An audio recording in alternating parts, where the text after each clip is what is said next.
you're probably right.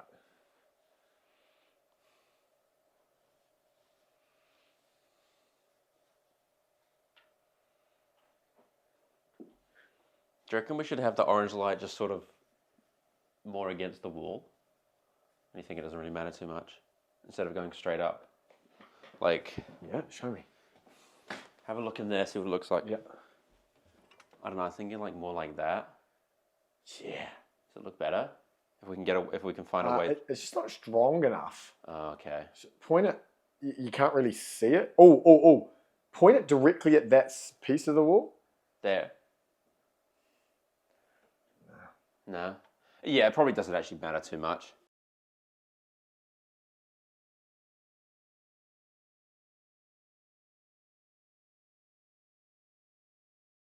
And I'm sitting in bed with Ariel and I'm talking to her about it and I'm like, how do I get these people to do this thing? And fucking, because I've got another friend in Hawaii who I'm trying to like get across this, and then you, and then there's other people, and then Ariel's like, yeah, but you're not. And I was like, and she's like, maybe if you did it, like you've got the most capability of any of these people to do the thing, and you're not. Maybe if you did it, then they could do it too because they'd see it's possible. And I was just like, oh, it's a big pink torpedo straight to the dome. Fucking boom, like I sunk your battleship, bitch. Like fucking, I don't know, give me another analogy. The fucking George right body kick of doom. The fucking just the doosh. I was like, oh, fuck me. Yeah, and so here I am, fucking, on the wacky backy, typing away to my best friend who has less time, less experience, less everything, badgering him in his environment to go and do this thing that I haven't done. I've got 25 edited videos that aren't being posted. I've got all the time in the world. I've got the cash, I've got the experience, I've got all of the things. I've got a fucking $15,000 studio in my house. Couldn't be closer to my bedroom if I tried. But I'm not doing the thing. Classic, just sitting there, getting my fucking kit, giving good advice to someone that I should be doing. Stop giving the advice. Do it. Show them it's possible. But what is that though? Are you getting the dopamine from saying all the stuff? Is that what's happening? It's true. It's true. I believe it. I want to help him. And there's a bit of dopamine and there's a bit of just I want to do it and I want it. But I think there's got everything's a neurochemical payoff, right? There's something. We're either avoiding pain or we're chasing some sort of pleasure.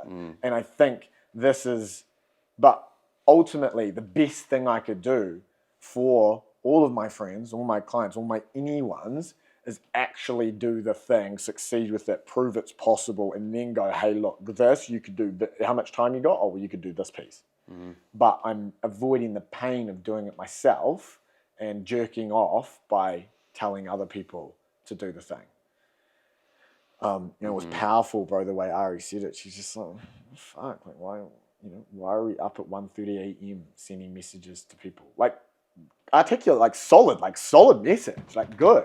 But I'm not doing it. I'm not doing it. It's almost like you're talking to yourself, though, in those messages.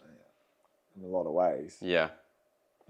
I think that's what often we're doing when we give advice to other people, but we're just not aware of it. Yeah. Yeah, I've had moments like that. Like that guy that I hooked you up with for that call that you did with him, that Eamon guy from the gym. Eamon, yeah. You gave him heaps of sick advice. I gave him 4 hours worth of advice, hour blocks on the treadmill, and I was just bang, bang, bang, and I gave him good, solid stuff that I wasn't doing myself. Yeah. And I remember walking away being like, that was fucking mean advice. Maybe you should do that. I saw a video recently as well where someone was talking about giving the advice isn't necessarily that hard, but living the advice, executing, because the knowledge is out there, right? And there's a certain best practice, especially in an age of everyone gives away their secrets to get business. The point now is, prove to me your advice is real by the evidence of success in your world. That's the difficult bit. That's the bit. I think his example, it was fucking Hormozy. It was Hormozy. And his example was Warren Buffett. He's like, well, buy low, sell high, whatever, da. But it's that's not that complex. But why am I going to trust you? Who are you? What have you done? Whereas I don't need to think about the advice that Warren Buffett is giving me because it's pre-qualified by his evidence, his body of work. And so that all kind of came together for me where I went, holy fucking shit. Okay, that's a ticket. And then but that got me going, and I had just a horrific day, and then I got in here, and I think, and then I came in, and where's my laptop?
So that was big. And then I got in here, and then I had like a 4-hour writing session. I got some fucking deep clarity out of it. And it dovetailed with the same idea of like just binning the all digital dopamine, right? This idea that like I can't, the addiction can't be managed. Like I can't effectively manage the addiction. It's an obsessive compulsive addiction, just like alcohol. The only way, and I fought with alcohol for like 10 fucking years, couldn't do it until I reduced it to nil. And I think that's part of the strategy. I think you get to a point with something that's negative in your life that you go, okay, I can't manage this. It has to go. And then I can rebuild from a place of zero and reintroduce slightly. But you can't start from like addicted and I'm just going to go back to and have like this amount, because then you keep fucking just oscillating up here. You keep tickling that fucking switch. And I figured out you know how we were agonizing on like, oh, digital, does the audiobooks work? Like, is that fear? Because the podcast with the missus or the true crime doco, or even there's a new life thing. There's a new like doco on like animals and right, yeah. You know, and I always like to watch those on Netflix and think, oh, this is good for me. Yeah. You know? All of that shit. It's a fucking red wine or it's a beer or whatever. Tell you what those audiobooks are. Zero alcohol beers. Yeah. Looks like beer. Tastes like beer. Just doesn't have the sauce, doesn't have because the poisonous bit of this shit is it's the short form. It's the 30-second, 60-second, 15-minute, full of hilarity, shallow, lame jokes, fucking tribalism, fucking, you know, just all of the stuff that's in the social media realm and in Netflix and stuff. It's not necessarily deep, profound shit. And I can't even be fucked with movies anymore, really, when I'm watching by myself. Well, that's it. It's like, it's the speed of like everything just like constantly happening, like one thing after another. With a book, especially something like Dune, like you could spend like 35 minutes on like one conversation between two people, You know, so it's not that constant, just like action, action, action. It's just like long, drawn out, patience. Yeah, it's completely different. It's dense, right? Like you said, it's fucking dense. So you have to, I've been going back 30 seconds and going, fuck, let me hear that again. Yeah. Holy shit. And then I'm taking a note and I'm thinking about how that relates to Troy. And I'm building and I'm building. And so, yeah, it's coming through my device and there's voice actors and it's cool. Looks like beer, smells like beer, packaged like beer, doesn't have the alcohol. The alcohol, the really fucking fun, juicy, dopamine enriched bit that gets you hooked and fucks you up. That's the, I think, in this digital dopamine, I haven't figured it out fully yet, but it's the combination of the short form nature and the pressing those buttons of like laughter, fear, shock, horror. You know, it's the wrong type of messaging. It's this intense type of messaging that feels good, and it's the short formness that comes together to deliver like the negative aspect. That's the bit I want to get away from. Yeah, and it's basically hitting all of your senses at once, right? It's providing everything, so you don't have to do anything. Boom. Yeah. Yep. With the audiobook, it's like you have to do everything else yourself. The only thing you're essentially getting a prompt, right? If this was an AI program, you train a ChatGPT this, but I'm having to imagine the visuals. I'm imagining the visuals. Okay, so there's visuals. I'm hearing all the stuff, but then I'm also, because it's not all encompassing, you kind of construct your own reality and you think how it relates or whatever. Whereas there's so much stimulation from that stuff. Like I'm tuned out. I'm not like there with the book thinking as well and happening, right? You're co-creating with the author or the person reading it. You're co-creating that reality or all of that stuff. Even when the narrator will say a line from someone, like as if he's being Paul Atreides, he'll say a line. In your head, you still say that line in like a different voice. You know what I mean? And the voice that you've given to Paul Atreides, somewhere deep in you, you're still imagining that scene with a different voice than what the narrator has. At least that's what I do when I'm listening to audiobooks. And so you've just got all those different senses happening in your head rather than someone else doing them all for you. Yeah, that's the fucking important bit, bro. And obviously the book's better. Like water's better for you than 0% beer. Like, yeah, no, for sure. Yeah. But I think the juice is worth the squeeze, and that like I've been having to listen on my car rides and stuff, and it's not, because it's so specific around audiobooks. The problem is like if I open the gate to podcast, it's like, oh, it's a Joe Rogan or it's a Tucker or there's so many options, or I just want to go to that funny one and da da da da da. But they're like with audiobooks, I guess I could just listen to shit audiobooks. I guess there is a gate there. Because one of the other interesting things that I thought, I don't know if it's like this for everyone, but for some reason, cold turkey or none is so much more palatable for me than some. I can do none way easier than some. I don't even know if I'm going to need my screen time passwords. Like, I don't actually think, now that I'm off all of it and I'm not doing podcasts, I don't even know if I actually need to bin Spotify. Like, I've got my 7 songs I listen to, and so I will if I have to. But I think now that it's, because I don't, like, there's pals in the fridge and da da da. Like, when I get to that point where I'm like, nah, I'm done. There's none. But just the little door open. Well, that's why, and a lot of people don't understand this, but that's why, one, I don't keep snacks in the house. Yeah, you just have none. You're none. Because if you It's have the same one thing. Bicky and you always say no, when we offer you a little bit of something, you're like, And that's why. It's the 'Cause you exact same reason. If someone gives me like someone's like, oh, just have like a couple of squares of chocolate. It's not going to happen. I'm going to have the whole block of chocolate. So I just have to go 0. And then sometimes I'll have a fucking blowout. and then sometimes, like when that new chocolate come out, you're like, oh, that looks mean. I'll have a block. And you know you're going to eat the whole fucking block. You try and give some to your I gave some away. I was just like, take some because it's gone. Because it's gone. But yeah, Ari was like, I wonder if George has got some left. It's like, nah there it's won't gone. be any. Nah, it's not going to last 24 hours. And that's it. That's the thing. Like, I don't have those little doorways open because it will just fuck me up. It's Yeah. exactly the same thing. Yeah, so that's where I've gone to. The doors are shut. There's probably going to be some relapses, Yeah, I mean, I relapse like once every couple of weeks. You know, but that's okay on balance. in the scheme of things, it's good. Yeah. Yeah, cool. So those two things kind of came together to go, fuck. And it's pretty cool, bro, because I was always trying to prove people, and I was either trying to get into the friend group or prove them wrong or get the ex back or make the cool people like me. Those were kind of a lot of negative themes. Then the last one was pay your parents back. And that was like desperate and stuff. And then this time, what's your why? Like, I want my friends and family to have financial independence and security and to be able to do more of the stuff they love. And I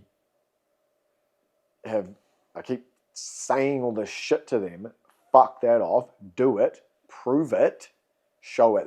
That's a strong why for me. Mm-hmm. It's a good why for me. But like, and it's very tangible.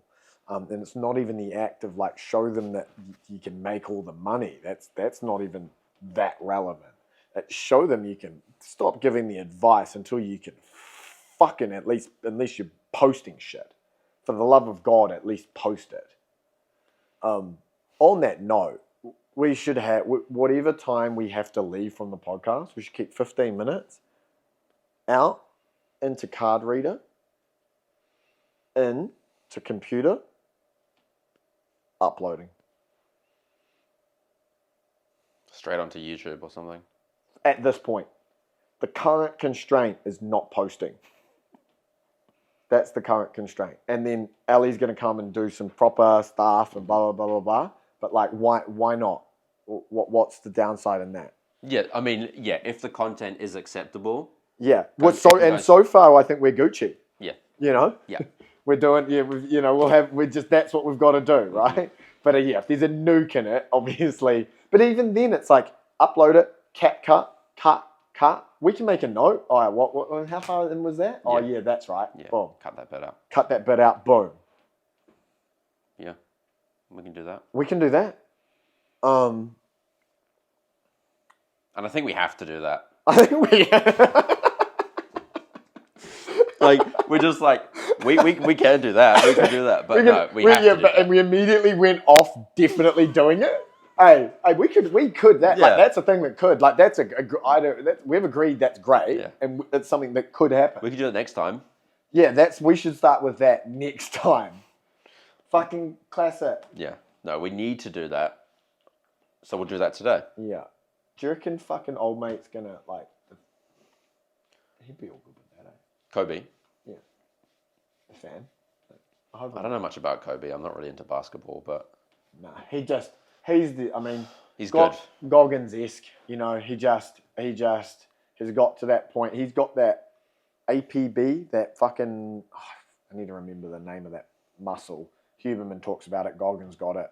That when that voice comes up, I'm like, fuck you, bitch. And they talk to it, and they're like, And if that voice ever like says or tries to get them to do something, they're like, longer.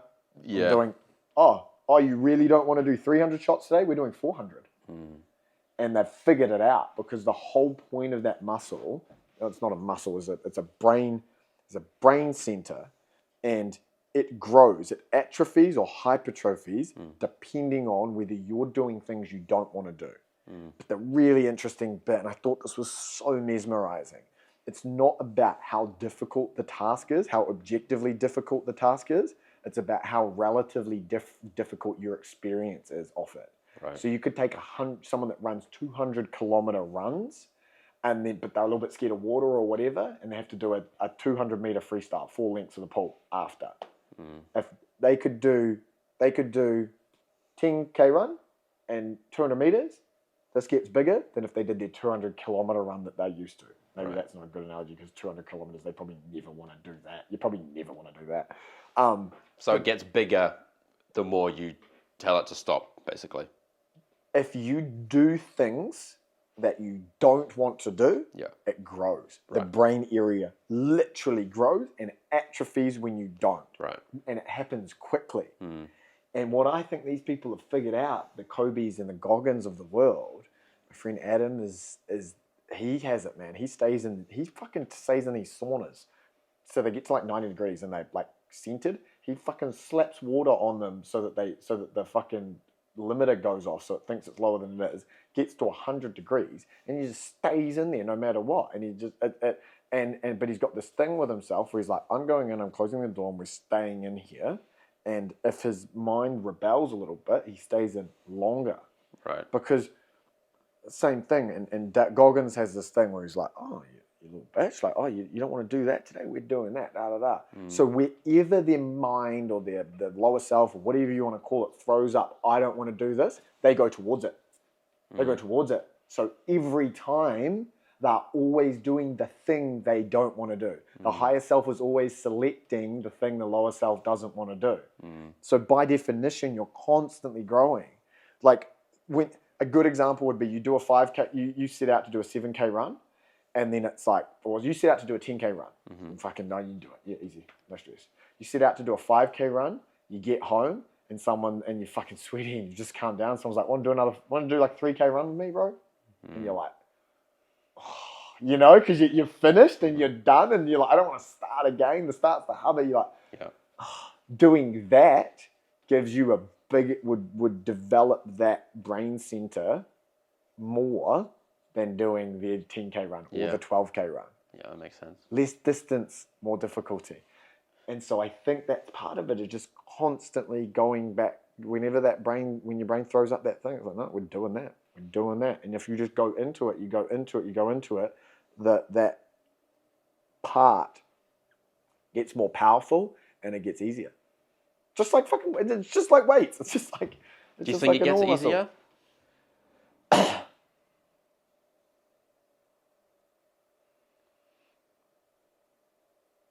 Maybe easy is not the right term in there. It gets more,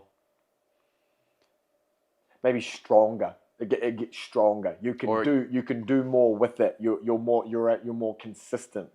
You're more consistently able to win that to and fro, to win that battle, and you're more consistently able to do it with even more difficult stuff. Yeah. But as soon as you take the foot off the kettle, just like the bench, if you bench for 8 weeks, oh gosh. But yeah. And interestingly though, like, yeah, when you're under 160 kilo bench and you're lifting the heavy weight, or if you're under 80, it still feels the same. Yeah. During it, doesn't it? Yeah. So yeah. Yeah. 80's easier. So okay, so the things at that level, at that lower level, the things that your brain is just kind of doesn't want to do, those become fucking not a big deal. Unpack the dishwasher. I bet Goggins doesn't have an issue with like, oh, should I just tidy that up? Yeah. I bet that's not a biggie.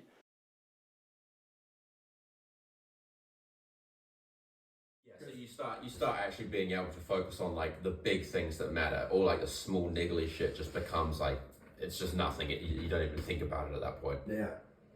Yeah. It's probably a cool little fucking thing for that as well, eh? Which I can't remember what I'm doing now. So, got the why down.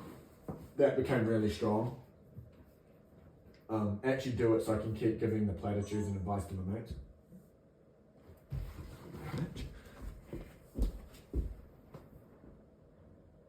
What does it say? No space on memory card.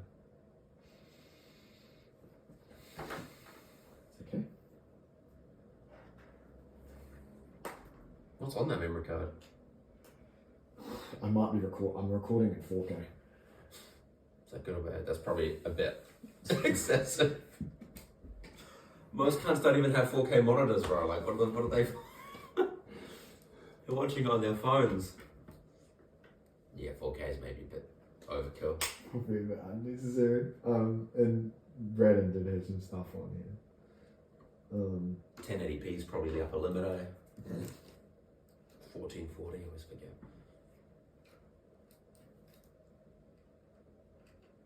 Oh, nah, all good. Brandon had a bunch of stuff on that Oh, okay. memory card. I just don't want to delete it because Yeah.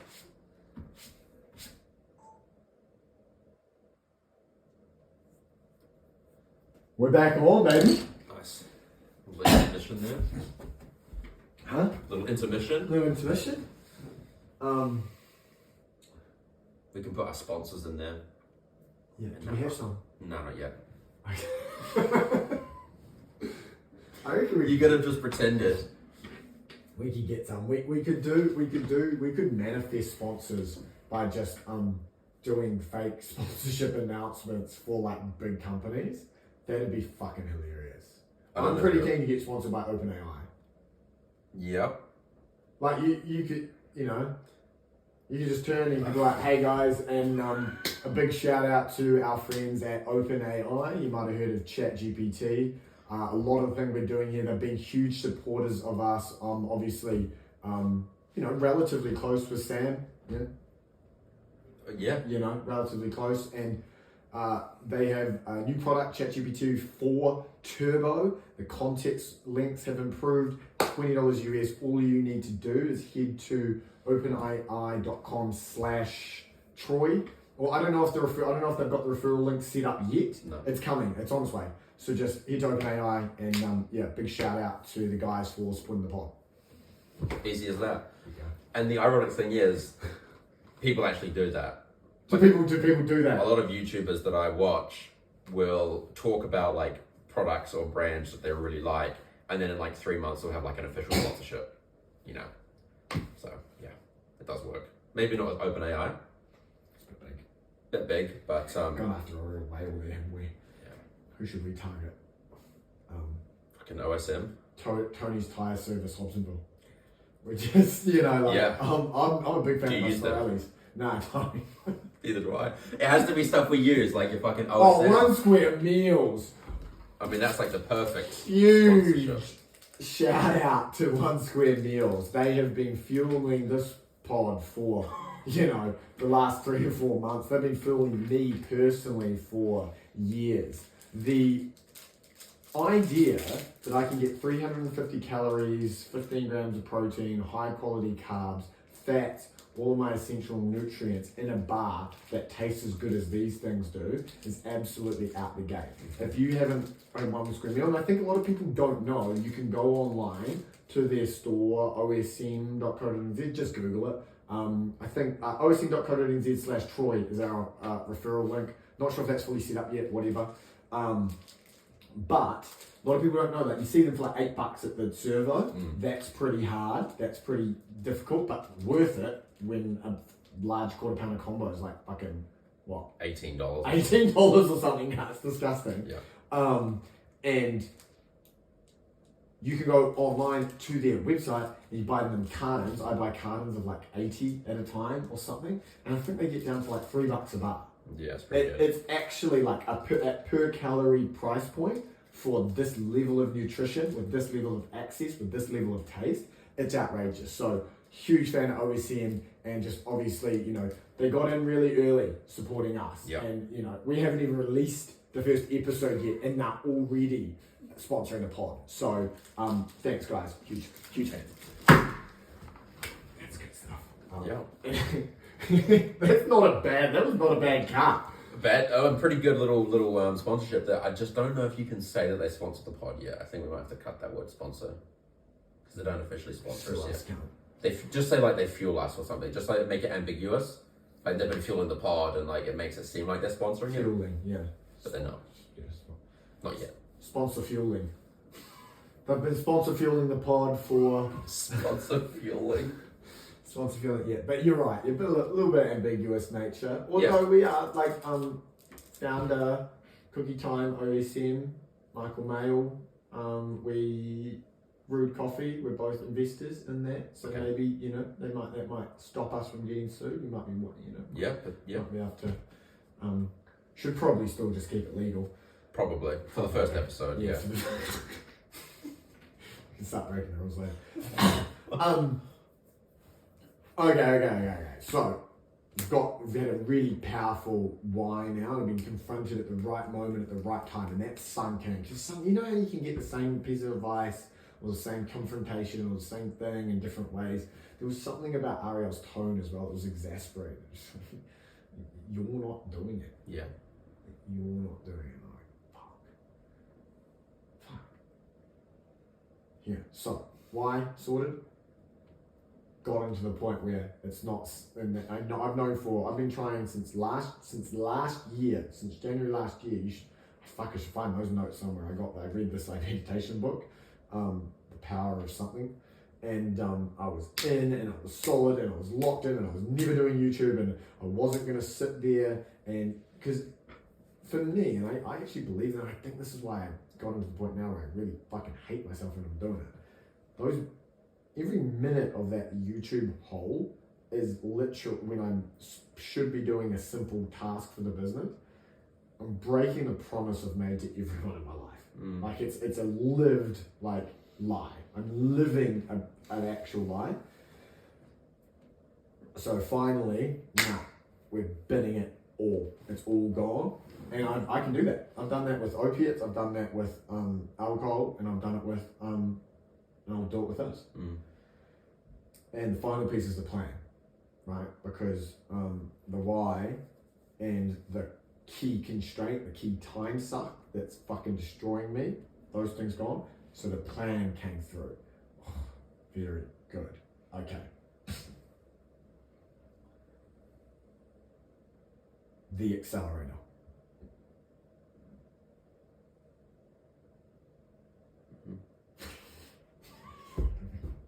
I mean, it might have more impact. Just a big fucking like Star Wars type like title, The Accelerator, and then just silence for a bit. Just an awkward But it is quite cool because the AI accelerator, So the vision has always been, right, to move through e-commerce, and because I think the most valuable thing I've done recently is bolt the accelerator onto the failing agency, the dying agency, and it saved it, and it's fucking paid me, and it's an amazing product, and it's got good case studies, and it's just fucking crushing, right? And then I don't know, names and stuff, but it's just like the name, the thing, the meta play, the future company is just the accelerator. It's the accelerator. What do? We help people build accelerators. What are accelerators? Digital, wildly profitable digital product ecosystems. What does that mean? We take a thought leader, we commodify their knowledge, and then we turn that into an ecosystem of communities and digital products, self-serve digital products, and coaching digital products. And then we use AI to turn the information in a high quality coach's head into content. And that content is what delivers as much as possible of the result for the customer. So anyway, long story short, we take thought leaders, commodify their knowledge, and then turn that into digital products. Fucking awesome. The accelerator is the name, the e-commerce accelerator, the physio accelerator, the writing accelerator, the life accelerator, the roofing accelerator, the cafe accelerator, the fucking whatever accelerator. You get the first guy, you bring them into the business, you teach them, you nail the cafe accelerator, the building accelerator, whatever it is. It's in a country. The point, the value is in the specificity and nuanced calibration of the content to the specific market and specific avatar. So the building accelerator in New Zealand, you could just take it to Australia and do it. Different materials, different climates, different this, different that, different that, different that, different that. But this guy here, you've built the base, the avatar's pretty, it's similar enough, and then you sell that building accelerator into Australia, into fucking Japan, into everywhere in the world. So you can do this thing where you articulate, where you build an accelerator for an industry in a single country, and you do it with the person in the partner program, and you go, hey man, like, would you be cool if once we've done this and we've stood this up, would you be cool if we sold this to other people in other countries and then gave you a kickback? You wouldn't have to do any of the work in it. So then, poof, you figure it out, you own the intellectual property, and then you resell into the rest of the world. That's pretty fucking cool. So that's kind of like the base high level plan, and how do you bring that to market? And I want to work through it from a content system up. And we're here doing the fucking first thing. YouTube channel, built in public, nothing hidden, exact costs. The only thing we're not going to share is what we pay our team, because that's not our information to share. It's not people want to be private about that. Cool. Yep. Everything else in these YouTube channels, fucking live, just all go. 2 shows per week, one for Troy, one for the accelerator. Here's the cool bit. If you bring up your calendar,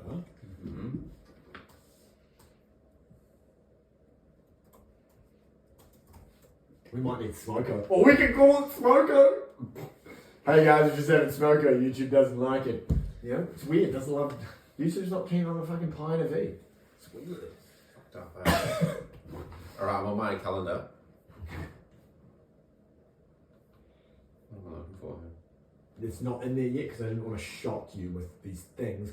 And even that's a level up for me. Just being considerate of someone else's experience of like getting a fucking calendar invite, and obviously thinking like, fuck, does he expect me to do this? And we talked about it. I got you da. Like, instead of doing that, like getting that set up and be like, hey man, like, let me know if these work, if this is cool with you. I never would do that with anyone. Because it's fucking too lazy. Anyway, we've got Troy here, we've got TE here. That's so cool the way it's set up now, man.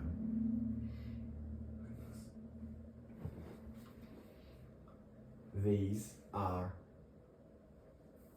EAF is the free e-commerce accelerator group. TE is the accelerator. Oh, it's the wrong color. Hold on. One moment, cooler. TE is the e-commerce accelerator. TA, is the accelerator. I know it's a little bullshit, but blue is the e-commerce accelerator, the main biz. TES, the e-commerce school, that's the Filipino school, and then Troy is the tan. Yeah. Need a bit of colour. What colour should Troy be? Yeah, I was going to say purple. It should be purple. The accelerator can be... Or yellow. Yellow.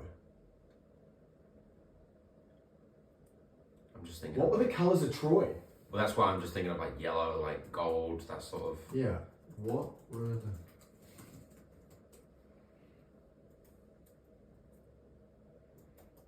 Even red. The Hellenistic period in the Trojan War. The colour red represents a monarchist government.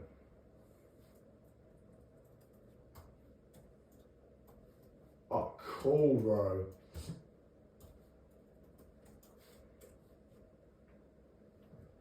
That was Troy's thing, so it's red. Yeah. Perfect. It's good. And then that's great because the accelerator can stay purple, which is royalty, which is Roman shit, which is what I was keen on. And this is Nicole, like these calendars overlap and all the coaches get invited, and then Nicole manages all those rooms now, so we can move and shift and change, and this just manages all of the coaching rooms for all of the accelerators all at once. Fucking cool. Anyway, Troy, we're in public live stream.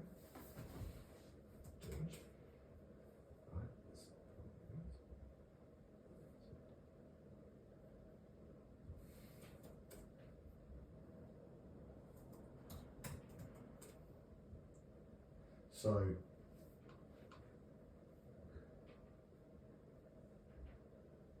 that was in the wrong place. If you refresh now, that should come up.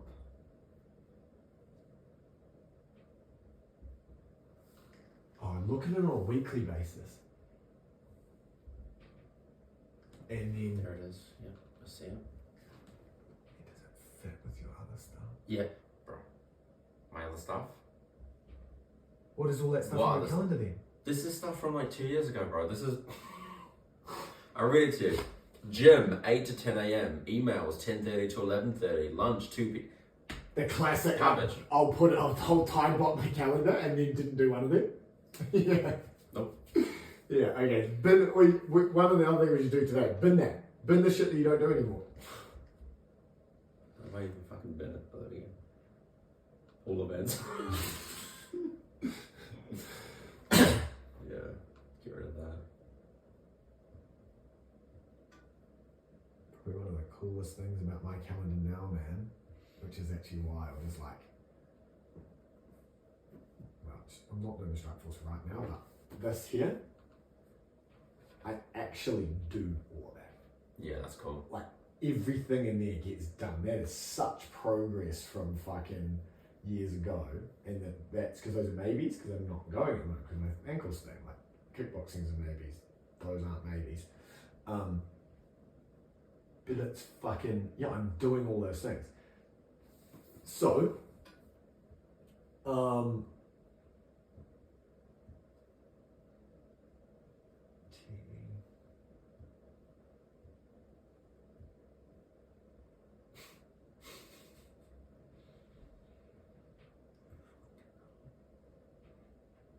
7 till 8 p.m. miscellaneous tasks. What does that mean? Garbage, eh? Alright, there we go. Nice. So, that night when I was out here in the morning, I was like, nah, fuck it. It's going in the fucking calendar. 2 pods, maybe Monday and Wednesday. This is the, and then at the start of the week, Monday, I remember Wednesday's a good day, and then Monday as the schedules, because then what that gives us is at bats. Because if we put them later in the week, then you don't have your makeup days. If we skip a Monday or a Wednesday, because whatever, well, we got Tuesday, Friday, Saturday, and fucking Sunday. Yeah. We started out, we're gonna do one every day for fucking 100 days, blah, blah, blah. We're not doing that, we can do 2. And specific themes, it even is in the fucking thing. Week recap for that product. So now that's the first thing we talk about. We just did it for the accelerator. Like, this might be this is kind of in between. I don't know which one of this will go as. Mm-hmm. But, so, this is probably Troy. This is Troy. Recap the week. Oh, I had this moment with Adam. Writing time's going great. Fuck, we fucking need to have a yarn about how crazy the effect front loading the day had. You know, like just week recap, like, and we just keep our notes as we go, and all we have to do is we can even just, Nicole, or fucking, she's on iMessage, we can just fucking text her or whatever, and or just make the note as easy. Mm-hmm. Then usually there's a primary topic. Quick recap, primary topic. Tonight, primary topic was like Adam and the why and the decision to bin the stuff coming together. Mm-hmm. Yarns, and then Q&A as well. So we'll live stream them in the group, like just what I talked about. That's what kind of you get for being there. We'll answer questions based on what the thing was and blah blah blah at the end. Yeah, and I guess I could have the live stream going on this to see the questions as well. Yep. So yeah. Yep, exactly. And we'll figure out the room and stuff and fucking, yeah, they didn't run a simple live stream. I'm just wondering about the fucking, we might need to use that bigger Mac. Why? And processing and stuff, like code, like I don't know if that through streaming software can just run off a little Mac. I don't even know if this one will. No, I meant just have the live stream up. Oh yeah, see the questions coming through. Yeah. Gotcha. Sorry. Yeah, we'd have the streaming Mac there running. Fucking making that happen. Yeah. So that's cool. Yeah, how do you feel about sort of 6 or 7 start time Mondays and Wednesdays? I've got 7 till 9 on mine. 6 or 7, yes, 6, 7, 6-ish, 7-ish. There's just, I've got a couple of weeks where I need to do, and I've put in till 9, but it doesn't always have to be 9. Mm-hmm. I can 7 to 8, you know, what can we do tonight, you know? Yeah. But I think allowing 2 hours, that includes upload. Yeah, I think that's good. Yeah, I'm just going through I'm just doing that thing. I'm going through reasons why that's not going to work for me. Oh yeah, let's play that out. Why isn't that going to work? Well, the first thing that came to mind was that's like prime Counter-Strike hours. And all the boys will be online. Nice. That's a good one. That's a good one. It's a good one. Let's respect that as a con. You love your time with your mates. Yeah. But then I thought, like, this is more important than Counter-Strike. That's good. That's something you wouldn't have done a year ago. No. So that's fine. Like, that's a good time. What with the other shit? That was it. No, that was another one, but then I immediately realized that I was lying to myself. And please tell that one. Please do that one. That's the most important one. Okay, so the first one was Counter-Strike, and then the second one was, but I'm trying to go to sleep earlier. But I'm not. Like, I just don't. So... You've been up to 3 a.m. how many nights in a row in the last 2 weeks? Every night. Every single night. I'm trying to go to sleep earlier, so doing that thing we agreed to do that finishes at 9, I couldn't possibly. No. The original, I think our original time slot was 10 p.m. 10 p.m. That was our original time slot. Yeah. It was like 10 to 11 every night. Every night. Yeah. For 100 days. Why not? That's so fucked up though. That like my first thing was like, oh, that's Counter-Strike time. Yeah. Why is that fucked up? I mean, it's not particularly like high value activity, is it? Like, oh, I could do this like 2-hour thing that's actually gonna help me with my business moving forward and help you build this massive thing, or I could play video games for a couple of hours with the boys. You got 5 other nights. And I can still play after 9.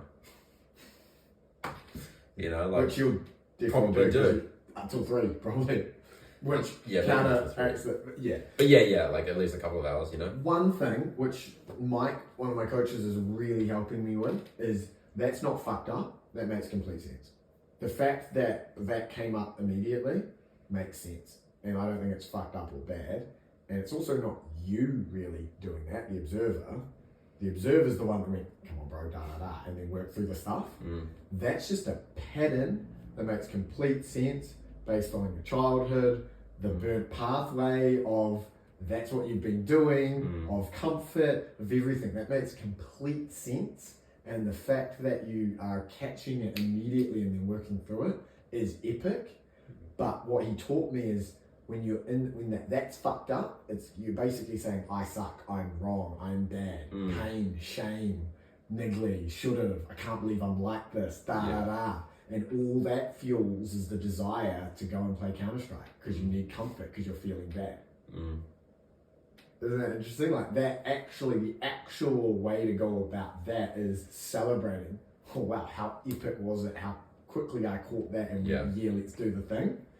Massive positive experience, but I do the same shit. Most people do that. It's just pain and shame loops for things that actually make fucking perfect sense. Yeah. Given our histories and our lives and our fucking bit of the tiz and whatever the fucking this melting pot of that's got us here, it makes complete sense that those reactions came up. And it's really cool that you could arrest it and move forward. Because George 2 years ago doesn't do that. George maybe a year ago does. 6 months ago doesn't do that. No. It's just like keep all of that internal. All of that's a secret, right? No one knows about it except you. And then like because you articulate as well, a yarn misdirects. Yeah. And like it probably doesn't fully misdirect, but to the point where it's like uncomfortable to keep having the conversation, so it can just box in. Same. So yeah, cool. Fucking nuts there. Yeah, that's cool. And therein lies the beauty of our podcast format. Build in public. Yeah. That was fucking fire to see that real time and to speak that through. Yeah. How do you feel? It's so weird now that I'm like actively working on recognizing those moments. It's almost, and you talk about the observer and what's the other fucking thing? High self, low self, observer, conserver. It's almost like I can see the two sides now, like visually. Like as I was thinking that, like me was like looking at those excuses being like, what the fuck are they? What the fuck are they, bro? They were like, it was like a different person saying those things, and then like the real me was like, those are just stupid excuses. Like, what are you doing? Yeah. Whereas before, I'd probably be more like, I would just feel like those were my reasons. You know, I'd call them reasons. Those are my reasons. You're integrated with that. There's no separation from that piece of you, right? Yeah. And that was always my fucking thing as well. Like, if I made an excuse for something and someone called me out on it, I'd be like, no, it's not an excuse, it's a reason. Yeah. You know? What does that even mean? That's the thing. Like, I mean, at the time, I thought it meant like the reason it's justifiable. Like, there's there's a reason behind it. It makes sense. And the reason behind it is, or whatever it was.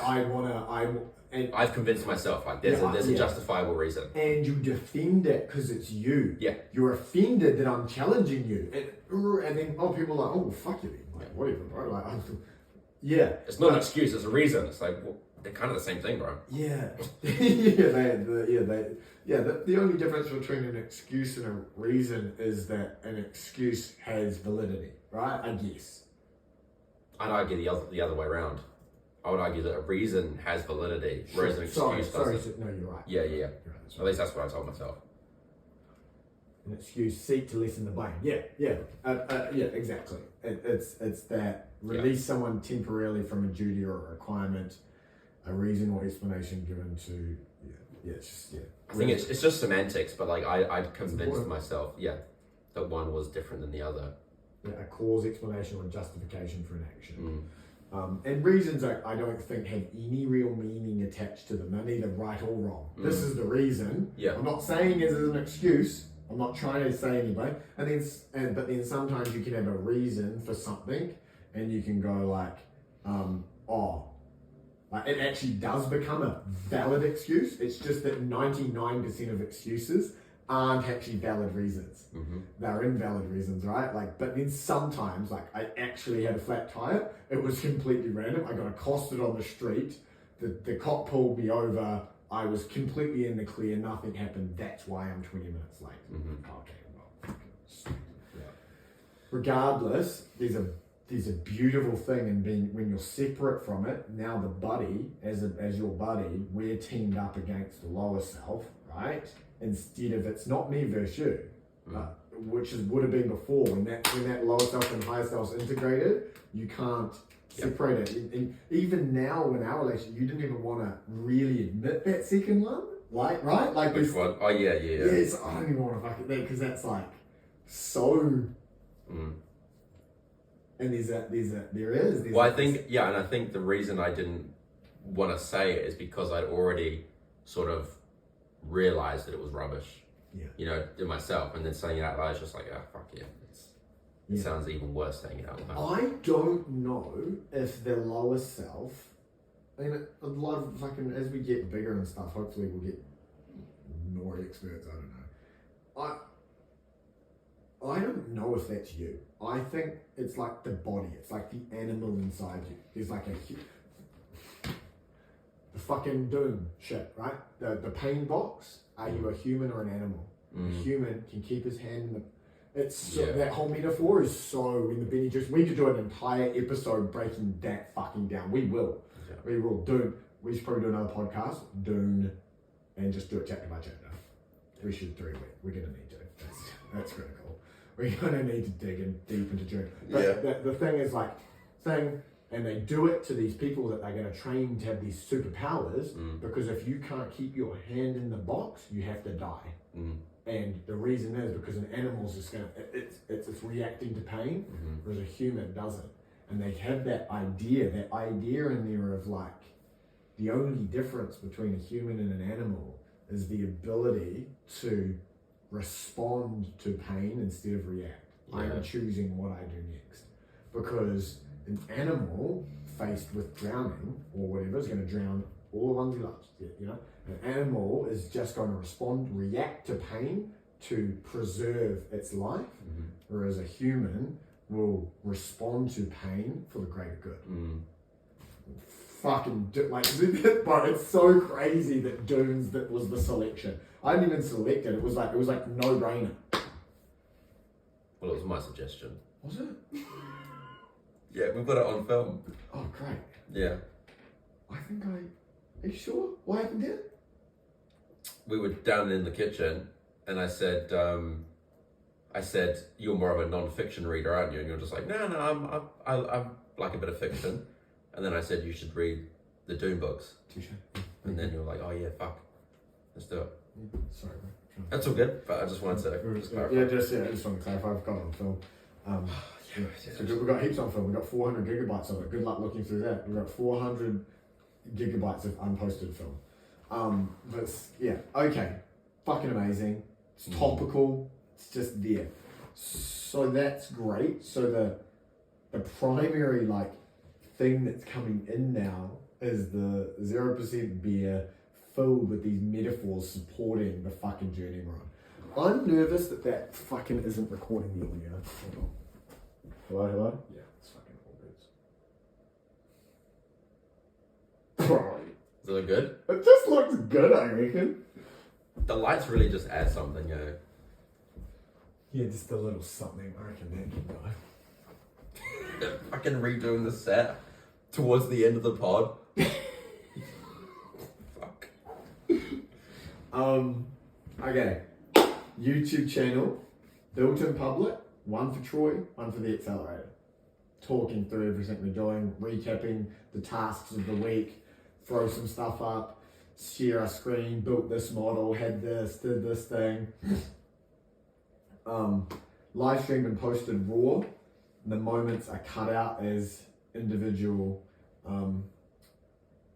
YouTubes. So there's probably actually a couple of YouTube videos from this. Like we'll post the live watching, but then what'd you guys like? Oh, that whole Doom bit. How Doom maps perfectly onto human civilization right at this moment. What did Frank Herbert know about life in 1948 that humans haven't mastered? Like those are all a bit long, but there's some juicy shit in there. Yeah. The primary topic session, maybe a question is a great question and I answer it drawing on the iPad. And we just build something out. These are also, like they were intended to be, work sessions. We'll fucking throw on a loom and make a module, whatever. Yeah. Cool. So that's YouTube. The email list. Writing time processed by ChatGPT. So from these calls, I'm going to build that no-code software that fires this content directly into a customized ChatGPT trained on Alex Mosey's books. Thank you, buddy. Appreciate you for your fucking articulate, elegant, direct writing style. It's now our writing style. Thanks to the power of fucking ChatGPT, which is crazy. There's like 2 million token context links now. It's fucking mental. So we've hired Mosey as our part-time copywriter. Literally, it's fucking buzzing, but like that's actually what's happened. He's fucking 6 hours a fucking day in a thing. We're just fucking co-opting him via the power of fucking AI. It's disgusting. I mean, we can even like have his voice now. We can recreate his voice if we wanted to. 100%. We can replace us in the pod with him. With him, exactly. Just two. We'll have like 6 emojis. They're just like half a dozen emojis having yarns with each other and out deadlifting and shit. It'll be sick. I just want to articulate what's going to happen. We're going to do this video. It's going to go into YouTube. It's also going to go into Descript. Descript's going to pull the transcript out. The transcript is going to get chunked and shipped directly into ChatGPT. That it's going to pull out bullet points of the ideas and it's going to put as much flesh on the bones as possible. And then the next 20-minute chunk of the video is going to be compared against those bullet points, and it's either going to add new ideas or it's going to flesh out their existing ideas with additional context. So by the time you get through all of the chunks of the video, you have this list of ideas off the back of this podcast. That's going to be injected directly into your Notion. So you're going to have it sitting there and then you get to start writing. Fucking, that's not bad.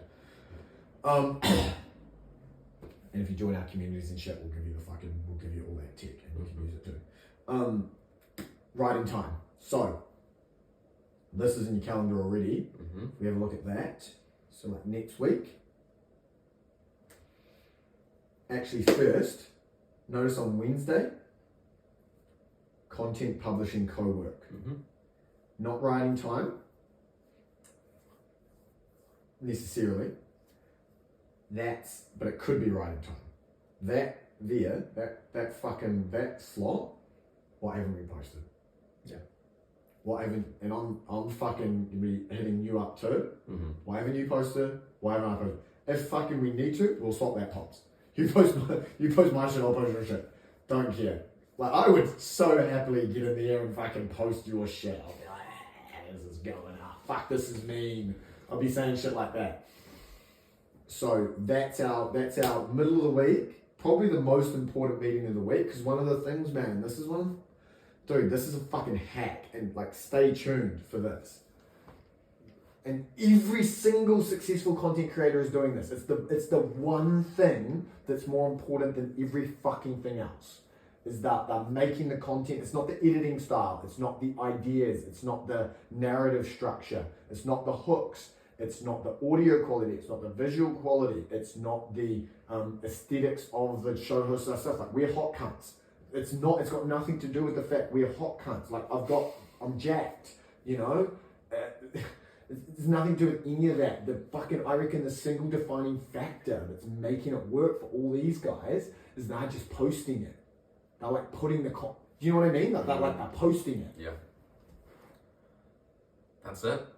Do you reckon? Am I on the right track there? No, I think if you looked at every single person and then found the one thing that they all had. The one thing that all of them do. It doesn't matter if they're in different industries, none of that matters.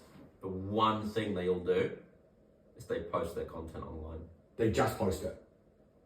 We should do a fucking book on that, bro. Just post it. We should do a book. We should do a book on that. We should do a book on just posting it. Because I reckon that's the single determining factor. I think it might be what's holding us back. Probably is. And that could be our little tagline as well. Like when people buy it, like, we'll just post it. Just post it to you. Just post it. Just post it's it. A book the book's called Just Post It, and if you want it, we'll just post it. It's good. What would be in the book? It'd just be like, it would just be about just posting it. It'd be how you, like, Each chapter should just be how to publish on different platforms. Yeah. And it would just be a picture of the fucking publish button, and that's it.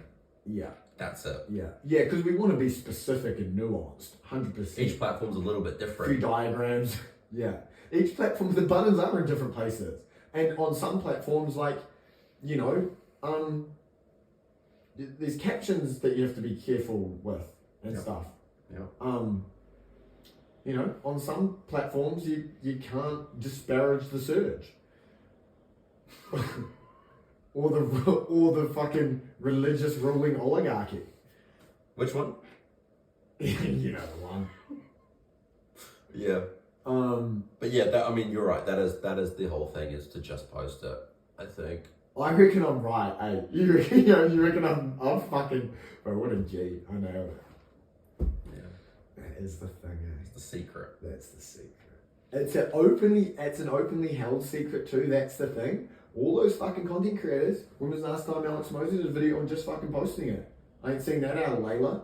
Fucking Tim Ferriss, I'm listening to Healthy Gamer, like all these, Chris Williamson, fucking old mate, My First Million, Sean Puri, he's a G. What about that guy that come and did the tourism? Stephen Bartlett, 33 Laws for Life and Business. You know what he didn't, I fucking read the 33 Laws. And you missed it. No, he didn't talk about it. Yes. I did everything else, but no one's mentioned just posting it. It's hiding in plain sight, bro. That's the thing. They're gatekeeping it, and they're not talking about it. And none of the other stuff matters if you don't do that one thing as well. None of it matters. I mean, yeah, you could have the best fucking book on the planet. But if you don't post it, it just sits in your cupboard. Yeah, well, that's probably going to happen with us. Like, I can already see you. I mean, it's going to be a long book to write. It's going to be, it's going to be a big book. But if we, it's just people would buy the book, just post it, and then we'd have all these bad reviews where they're like, yeah, fucking turned up like 3 months late. The cunts just wouldn't post it. You know, like those are people most that are ironic, reviews. yeah. It's like how late it arrived. Yeah. That's fucking funny. Yeah, it's got to be a physical book. It's not an ebook. That's right. No, there's too much gravitas. You know, it's true. But yeah, I think it could be a seminal work of our time. It's definitely going to be. Yeah, I think it's special. Yeah. Do you know what would be funny as well? Is if we write the book, just post it, but then at the back we'll just fucking include like a fucking suffix chapter or something, or like a free fucking downloadable or something, which is like 2 or 3 of these custom ChatGPT systems that like improve your efficiency by 90 fucking percent. We'll just chuck them in as an afterword. Yeah, like a QR code at the back or something. Yeah, but you don't get there unless you've read the whole book. You gotta get to it. Yeah. QR code at the back was some legitimately like dope custom AI writing system. Yeah. And This will help you post it. if you're struggling to post it. This will help, yeah. And if you're one of the few people whose actual problem is like making it, then there you go. But yeah, man. Okay, so that's huge. That's massive. So Wednesday is getting rebranded right now. To just post it. It's called the Just Post It Co-work. Okay. So would you be keen to do that with me? Yeah. Cool. Okay. Well, that's the only way that I'm actually ever going to fucking post it. So, yeah. Let's do it. Let's look at it, eh? It's so fucking dumb as well, especially because, like, the career choice of mine is fucking posting on X and, like, building people's brands on X, and I just don't do it myself. I don't know if it's dumb, but I think it makes absolute perfect sense. Yeah, but it's a bit shit. It's like see how deep you are in that negative. But it's stuff? like having a fat fucking like personal trainer. It's like just do the things yourself. Yeah. But it makes sense for you personally. Yeah. That you're doing that, and because I get it, but I also don't. Like it is a bit like having a fat personal trainer. But here's the thing: there are exceptions that prove maybe on balance, fat personal trainers aren't the best. But there are fat personal trainers out there that are fucking really, really, really good. Way better than those juice heads with good genetics. Yeah, yeah. And they're retired, or they're this, or they're that. And it makes sense that they're fat because of X, Y, Z. And you're a good writer. And you're good at your job. And you're da-da-da-da. And it makes sense that you're not posting. But you see how as soon as it reframes, the energy's different? It's not like, I'm shit, I don't want to come on Wednesday. Yeah, it's like, oh, it makes sense that I'm like that. Yeah. So it makes sense that I've introduced this thing that I'm going to come to positively, because none of this is negative. No. And that just posted, so bro, Tuesday, writing co-work in Troy. Just post it co-work. We can maybe do it in Troy, or it'll be in the accelerator, and maybe in fucking both. I think what I'm going to do right in the first instance is the accelerator won't have its own group. It'll just be in Troy, and then we'll build it out. We'll separate it. But think about it. The most important thing, and what do we always turn up to? When was the last time you missed a client call? Me? Yeah. I don't think I've ever missed a client. Literally, I remember fucking at GE, you would stay up for you would take client calls at 3 in the fucking morning. Yeah, yeah. Right? Yeah. Because your fear of letting someone down or having a negative instance afterwards, the pain was so much greater than just turning up to the thing. Yeah. So that just post it, that's going to go in the calendar, and then they're all going to come, they're going to be sitting there, and it's going to be such a great co-work. What are the things that you need to post? Well, you must have something because you fucking came on Tuesday. Hey, fucking Joe, you were here yesterday, you can't. You must have something, right? And maybe you can't even come to the writing co-works to get help with your writing if you're not coming to the Just Postings. Do you know what I mean? Dude, you this is your 17th writing co-work in a row. How much have you posted? Yeah. And we're there, we're going to have to lead. So this hacks it for us. Because as soon as we've got 6 or 7 paying members, and whether it's $10 a month or I don't care if it's 50 fucking cents a month, we're going to feel so much pain by not showing up to that.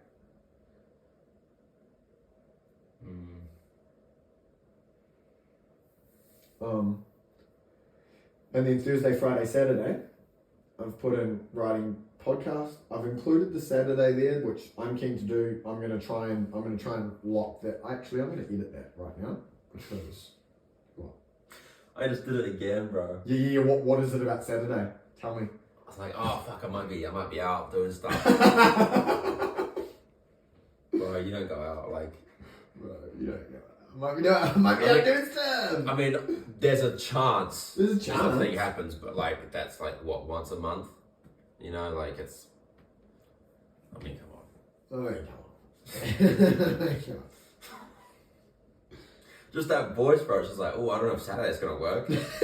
And the way, the tone it says it into, ooh, it's a bit like surprised and shocked, like, ooh, Oh, he's assuming that I've got nothing on Saturday. Like, what's that all about? well, that's a bit rude. Yeah, it's almost like he lives with me and he's observed me not having anything to do on Saturday for like 3 years straight. Fucking, what a rude thing. Fucking hell. But I actually, like, that is a fair point. And so instead of poisoning that whole set of meetings, what we're going to do is we're going to set that up. We're going to set that Saturday one up. Instead of setting ourselves up to fail, we're going to put it in here. We're both optional.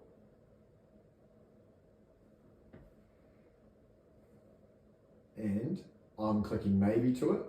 So okay, just do that, right? You click maybe to it as well. Dot diagonals in it. It's not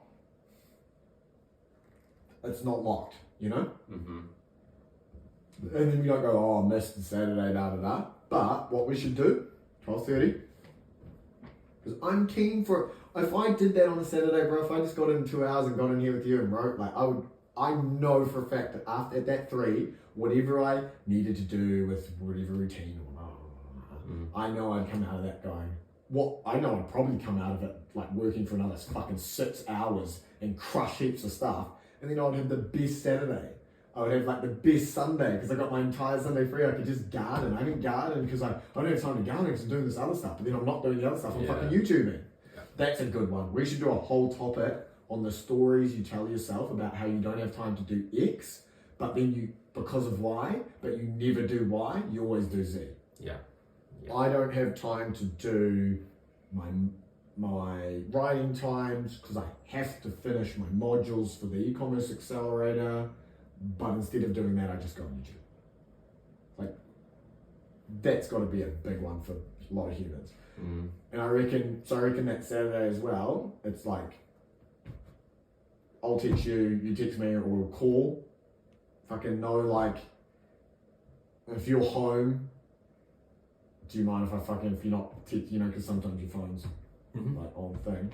Hey man, and it's like, can we do it? Yeah, or you can always just knock on my door. Yes, sir.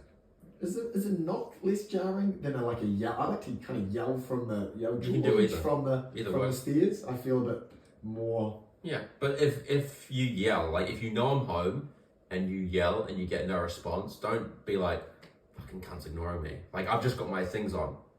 There'll never be an instance where I'll just like not respond to you if I hear you. Yeah. And if I don't respond, that's when you can do a little knock because I'll hear that. Little knock. Yeah. 12:30 to 3. What you're probably going to say is, there's probably going to be one of those. Or I'm just going to be like, I don't come down. Although I have a feeling, now that I'm on this digital deep, this might be the full blossom, like the fucking, because part of the strategy, email list, me, I don't know what you want to do exactly, but one personal per week. I'm going to call it my Dear Diary. And this is going to go out on Beehive, which is set up here already. But this, as a first pop, this is fire. This is a lot better than most cunts' first pops. That's a login page. Yeah, nice. That was valuable. Did you show that to the camera? Yeah. The login page for Beehive. Fuck. Dear Diary, honest, raw, true. Detail the rise and fall from Wednesday to Thursday this week. So even just that. On Wednesday I was and then this happened, and then and why, and I hated myself, and then Mike taught me about the make sense and and or just deep like personal shit. One business per week. Either here's a new thing we're rolling out for the accelerator. Here's a new thing that we're rolling out for. Here's how I think that this thing could be applied to other industries. Here's what you could do. Here's a link to the swipe file. Here's a link to the whatever, and then one life mastery per week. Which is 3 a week.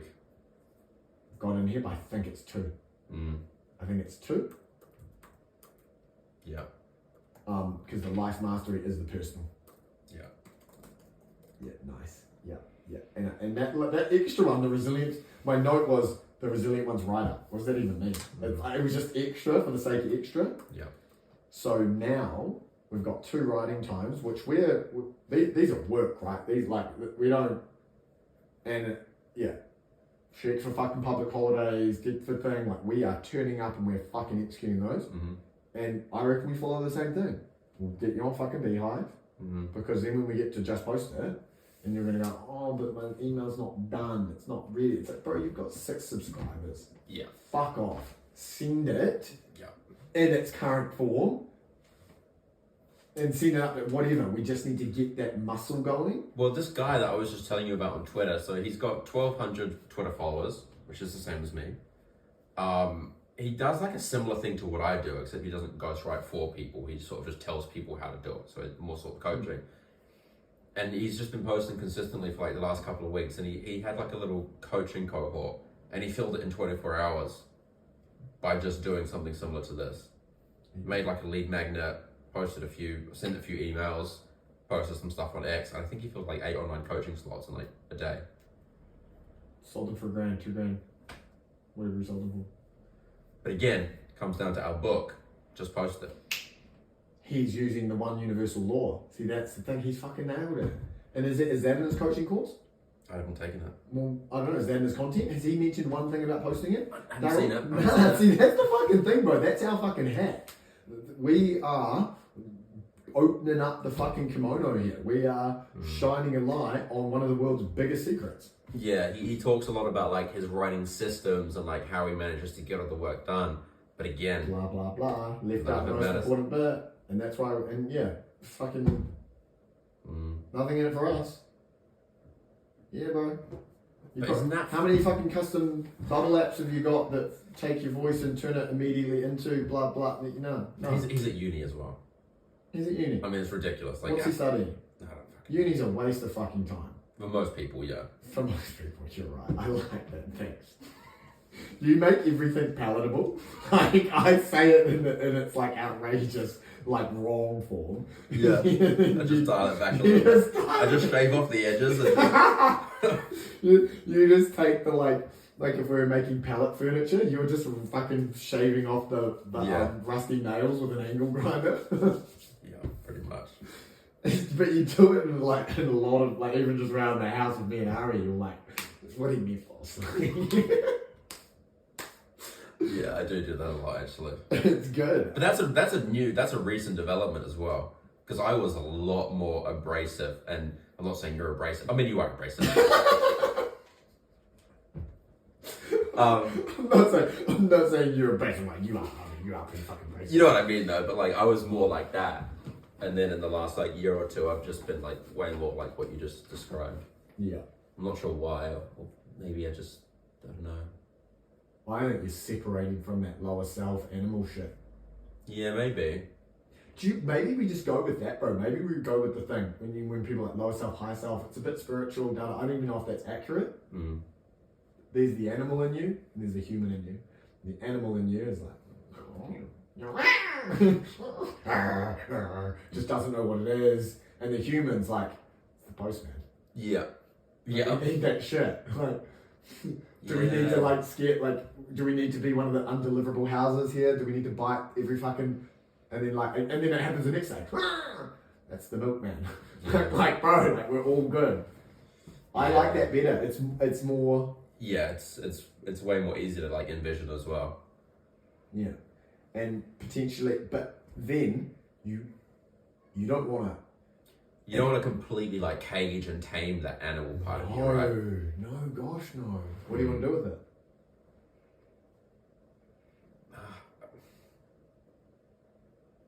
Well, you need to keep it under control, right? That's the first thing.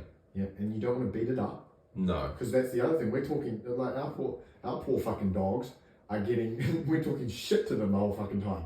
You suck. I can't believe you thought that way. I can't believe you bit the mailman again. It makes complete sense that you bit the mailman. Yeah. You're a dog. Yeah. You know? Maybe I want to be a dolphin. Nah, fucking after my fight, like everyone, like literally after every fight I've had, people have walked up to me and been like, "Fuck, you're a dog." A dog. Yeah, and like I love that about me. I need that and shit, and it comes out right. Yeah. But it's one of the things that makes me me. Yeah. And I've been beating that dog up, and I've been beating it up and talking shit to it and fucking like emotionally berating the dog to the point where it's so scared it'll bite anything. Fuck, that analogy is so dope. Thanks, Herbert. And I don't even feel bad. If James Cameron can rip his entire fucking book and make $1 billion bastard, a multi-billion dollar, probably $1 trillion empire at some point, bastardized, like the amount of, think of the fucking spin-offs of Star Wars that have happened. I get, but what he did was he took it and he made it palatable, right? What are we talking about? The way James Cameron. Is he the guy that did Star Wars? No, that's why I was like, you talking about Avatar? Because I'm pretty sure that's not about dude. No, you're talking about George Lucas. I'm talking about fucking George Lucas. Right, okay. I was lost there for a second. I was like, Yeah, where are we going with this? George Lucas jacked fucking the thing, and then he actually did. He just took all the wild, deep themes out, right, and retained a few of the bits, good and evil, and and that's what made it a crash hot mainstream thing. Yeah, fair enough. Yeah. Anyway, if he does that, we can have the human animal thing. Yeah. Well, again, it's like a universal thing, right? It's like, it's not like it's copyrighted by... It's funny though, when it comes up for me, I think it's like insecurity and like fear of the idea for me that I'm stealing something or but I read that, like I couldn't possibly use that now. I just don't want to touch it at all. I want it to all be brand fucking spanking new, but you don't. That's silly. That's been holding me back my whole fucking life. I'm actually because that reaction I just had then, I had that same thing, that animal-y reaction. I was like, oh no, we couldn't do that. Like that's his. And then the thing was like, hold on a minute. If George Lucas can take the whole fucking thing, and it worked. So, dude, I love that. There's an animal inside you, you're the human. There's a human inside you and an animal inside you, and the animal will respond in a way that makes sense to the animal based on the experiences the animal's had over time. And it's your job as the human that owns the animal, that is in a cooperating partnership with this animal, just like a fucking a Mongolian and his horse, or a Inuit and his husky, or a fucking English farmer and his cat that keeps the rats out, you know, like there's symbiotic animal-human relationships forever. It's your job to coach the animal to be in the right place at the right time. What is the right time for that animal though? When's it useful? Fighting for your life. Fucking. Dancing. Running. Standing up for what you believe is right under a high pressure situation and verbally articulating like, no, don't talk to that person like that. Yeah. And so it's always there, but you're just learning to like... You're learning to work with it, yeah. Because without that piece of animal, I don't know, man. Maybe. That's so fucking interesting as well, because the last couple of years, like, there has been that switch, because I would say the old me was just, the animal was just in control constantly, which probably served me well during the surge, to be fair, because I didn't, do any of that shit. It was just like, these are my beliefs, like I'm standing up for this type thing, rather than trying to like appease other people and like, do you know what I mean? Yeah. Yeah, no, I still think that's fucking a lot of the human in you. You were running a risk analysis and you've done some research and you've done some thing. It wasn't just like, well, Well, you were just like, but I think still you could have gone. I think still even fully humanized you. You go, and then you go, yeah, good reaction, buddy. Yeah. Do you know what I mean? Like sometimes the animal's right. Yeah. Oh, a lot of the time. A lot of the time, sure. Yeah. Yeah, it's interesting. Just the way I engage with people as well. It's just so fucking different now.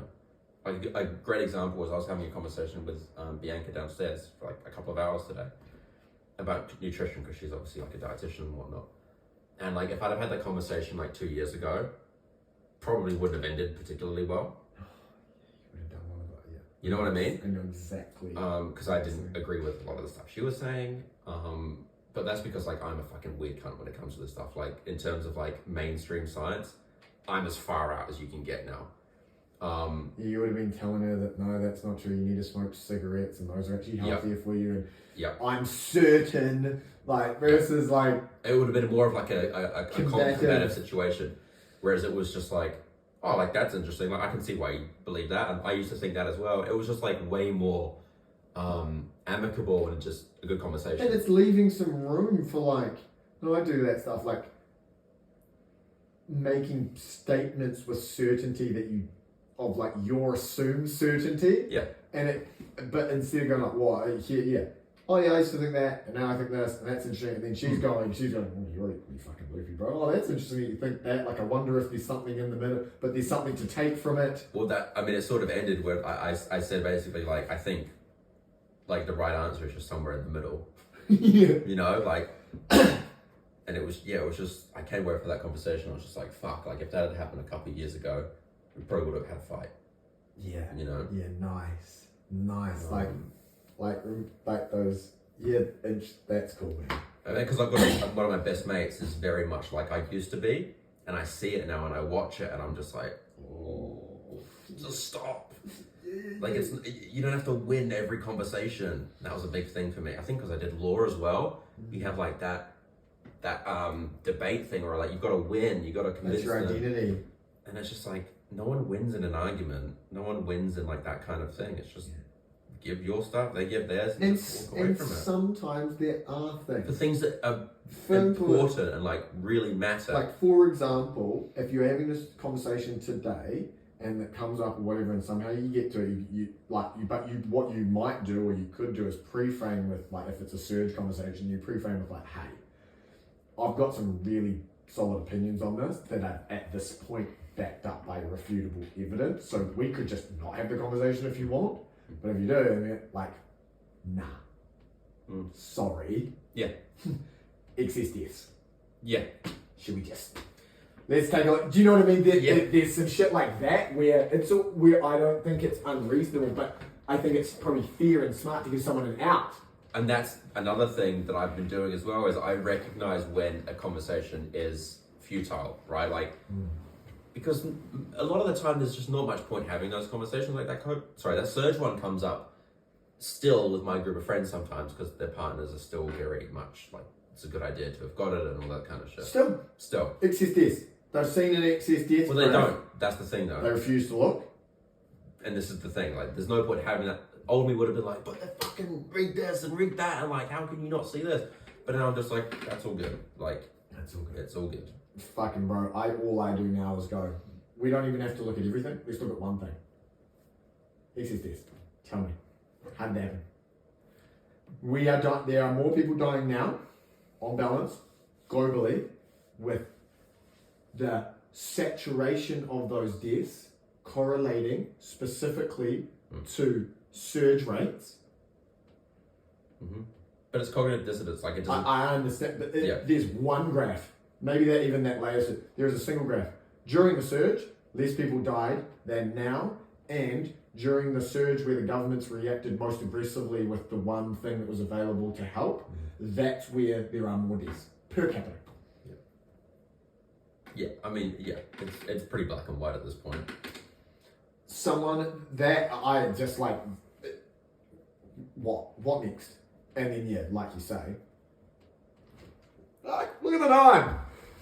It's just I'm off. Like I'm fucking. Yeah, 100%.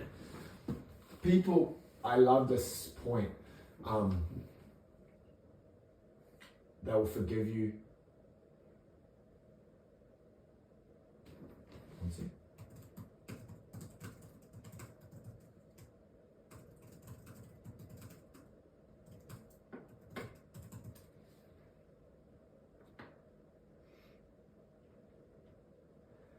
People will forgive you for being right, but they'll never forgive.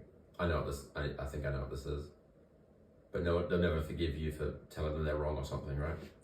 People will forgive you for being wrong, but they will never forgive you for being right. Especially if events prove you right while proving them wrong. People will forgive you for being wrong, but they will never forgive you for being right when events prove that you were right. That changed my whole shit on it. I went, they knew that, and they rolled it out going, doesn't matter if we get him, doesn't matter if we get caught because of dissonance and all the things, it won't matter, it'll still work, and it'll still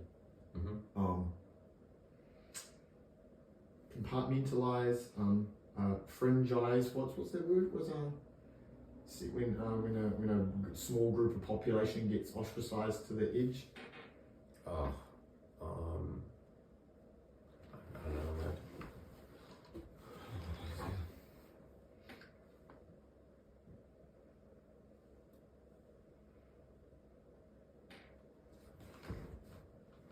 Will forgive you for being wrong, but they will never forgive you for being right. Fuck, I remember reading that, it was one of those ones I was like, you know, it was like a Sigma fucking. Yeah. It was a real. And that's part of the reason why I don't try to be right all the time anymore, because of that exact reason. Like, no one's gonna be like, oh yeah, true, you were right. No one's gonna do that. A few people might. Vast majority won't. Be like, oh fuck you, you're right, dickhead. You know? Yeah. Yeah. And I still stand up for my stuff, but it's just not a constant, like, I need to be right about everything. Yeah, like, what's the point? What's the point? The value isn't there. There isn't enough juice in the sandwich, right? Yeah. Like, we were talking about metabolism, and she was talking about how, like, you should, like, eat regularly to keep I don't believe that anymore, personally. Neither. And Oldie would have been like, that's bullshit. That's all bullshit. Like, the fucking it's all rubbish. Like, I would have been, like, dismissive and antagonistic towards it. But I was just like, yeah, there's probably something to that. I mean, I don't personally believe it myself, but whatever. Yeah, and there is a lot, and then there's other pieces, and there's other, like, meal frequency, and these factors, and it's all these things. Yeah, like, I eat one snack. So do I. That's what we got talking about. Because I had a huge meal that was like 1,400 calories. She was like, that's a lot. And, you know, that they got the conversation going. Yeah. But yeah, and it's just like, I've just realized that for every fucking study that someone shows you, I can just present the opposite study. Like, it's all just, you know, it's all the thing. Yeah. Anyway. Good interlude though. That was a long interlude. That was a mini podcast. Yeah. But Joe Rogan-esque. Yeah. Right? And bro, this isn't episode 1, remember? This is fucking This is kind of the pilot though, with like the... Yeah, I know, but the 69, remember we're just gonna fucking post like... That's right. Hey, I've kicked off again, and I've got distribution, because I've got that massive Facebook following. I've got like 5,000 friends and all of that. So I'm just gonna big up where I left off from the last one, post it, and Facebook content's blowing up again. Homozy and that are fucking blowing up on Facebook right now because no one's creating the content there because everyone's moved off. Link the Beehive. Hey, if you want more, if you want all the source behind this, follow me, mums. Yeah. Cool. So, just recapping quickly. Yeah. YouTube channel, built in public, nothing happened, exact cost, one show per week, Troy, accelerator, in the calendar, locked. We're fucking doing it. Yeah? Yep. That content, the conversation from there, fucking automatically processed by AI into our Notion boards to give us support for writing. We're gonna have 3 fucking emails a week, unnecessary, 2 emails a week, based on the 2 podcasts. Simple. 2 sessions in the calendar for writing time. We've got the co-working writing time on Tuesday, which we have to turn up to. Ideally that gets us ahead, but otherwise, so we've got 3 writing sessions, Tuesday, Thursday, Friday, and 2 emails to get out. And we've got the bonus writing session Saturday.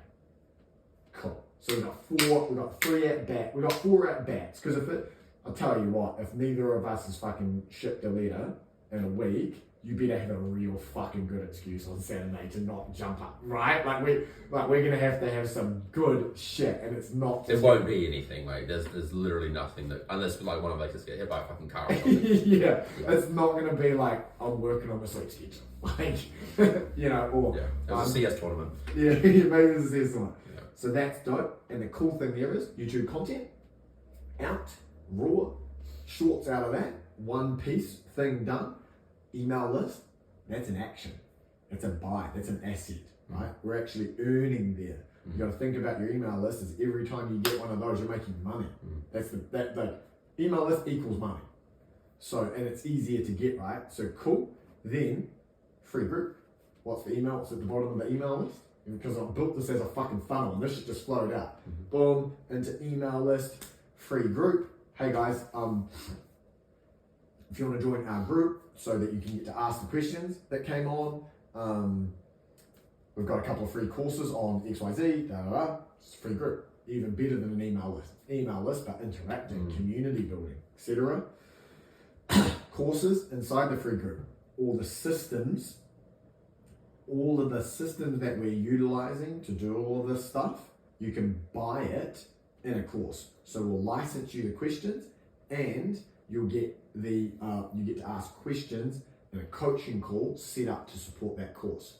So for writing course, which we could collaborate on, you've already fucking got it there. You can literally launch it immediately in that fucking co-working session. We only answer, so that dovetails now.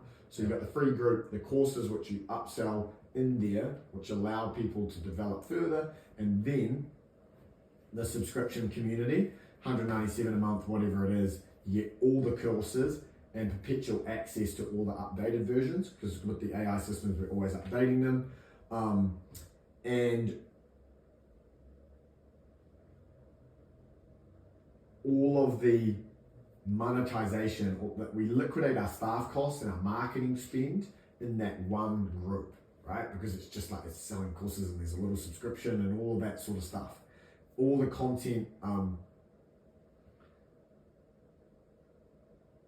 and so this is for the accelerator. So now here's the bit for the accelerator, which this was a huge bit that I realized. Is so I'm working through the process to bring on a primary agency partner for the e-commerce accelerator. I want to move into a CTO role for the accelerator, keep building the system, keep building the IP, keep building the coaching, but I don't want to necessarily run and grow the business. I think someone with a large agency has a lot to gain from this program because, I showed you that Jay Wright thing, Did I show you that Jay Wright thing? Don't think so. When Jay Wright's and I've been saying this for years as well, I did a fucking video on it where I broke down an agency's P&L, and then I broke down like a brand's P&L, and I'm like, look, this is the way an agency works. By definition, they're for profit motives and against you motive, right? And this is how they pay, and there's Christmas parties and accountants and all this sort of stuff. They've got to fund all that, and and Jay says it obviously better than me because he removed all the complexity. He's like, an agency is just like an e-commerce business, and their product is the hours of their team. And just like you drive down your supply cost, their game is to buy hours for as low as possible and sell them to you for as much as possible. And you meet the guru on the first couple of calls, and then he disappears, and you're left with John, and then John quits, and then you get Tina, and then she quits, and then you get Julie, and it's fucking this revolving door, and you have to really explain the brand. He just goes in on agencies, and that wouldn't be so scary for an agency if he wasn't up to he might be at 1,000 brands on his program now, paying him $2,000 a month. I don't know, it's between 500 and 1,000. So he's doing absolute massive numbers at high margin. Because he's got the margin, he can spend more on ads than everyone else. He's got like 200 active ads in his ad library. He's pumping cash through. He's got high paid closers doing well, all of that shit, right? So he's out competing the agencies and going directly for their throat. But I think the only thing that can compete or is superior, if I'm an agency, offense is the best defense, right?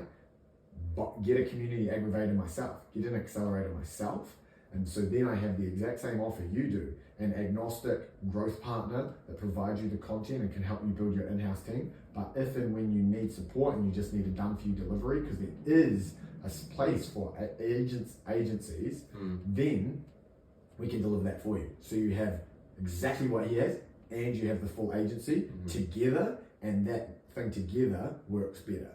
So I want to create that to give me the support to compete with Jay Ride and fucking Davey Fogarty set up a brand as well. And he's on Shark Tank, generated $500 million. He's already up to like 150 brands on his program. He's got really good coaches in there and stuff.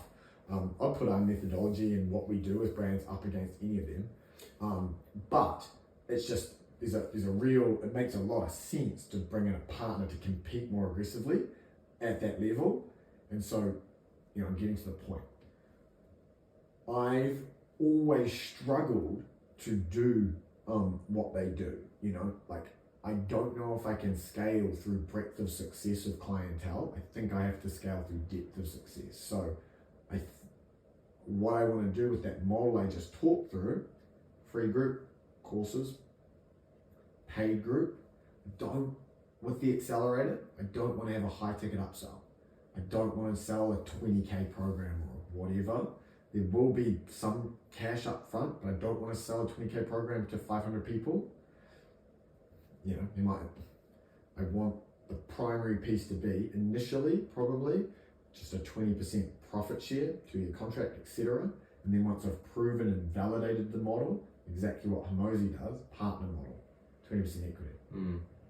And then if I could get 10 brands, if I could get 10 partners in the accelerator, the super secret group, and then I've got 20% of 10 brands, that's 200%. That's double 100% of what I could do myself. So I can be the fractional CTO and the support person and provide the system and the coaching and the guidance and the infrastructure and the and build a portfolio. Exactly. Acquisition.com, theaccelerator.com. But the kind of cool, sexy bit is that when you think about it, we're using School. School is the biggest investment acquisition.com's made. I'm doing the accelerator, which is a model for maximizing School, and I'm doing kind of the same thing they're doing, where I'm selling the course and coaching, but my ultimate high ticket upsell, he doesn't have one. It's the fucking portfolio model. And as I was going through this, and I'm getting a little bit scared of it now, saying it out loud and stuff, but I felt it so deeply and so crystalline in that moment the other night. And I want to fucking have a smoko break soon to go into the next piece of this. I just want to finish. Because I want to I can feel there's going to be a fucking there. Alex's story of gym bro, business, gyms, made a bunch of money, lost it all, he figured out impulse control a lot sooner than I did. But fuck, I see absolutely no reason I can't do exactly the same things that he's doing. I've always felt that. Not in a in a bit of a competitive way, and not in a I'm better than you way, but in a I think I have all the things you have, everything you have, except impulse control. Yeah.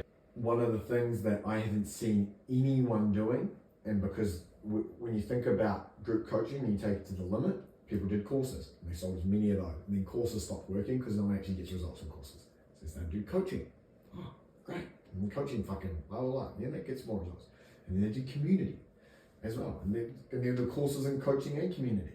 And now what is there? Accelerator. I call it accelerator. Other people call it different things. Daily mentors. Jay calls his an equation. It's courses, coaching, and community. No one's done this yet. Well, not no one. I'm sure there might be a few someones, but fucking no one mainstream and large has done this yet. Stuff. I will give you the courses that teach you how to do the courses that have all the SOPs and the systems to run your business.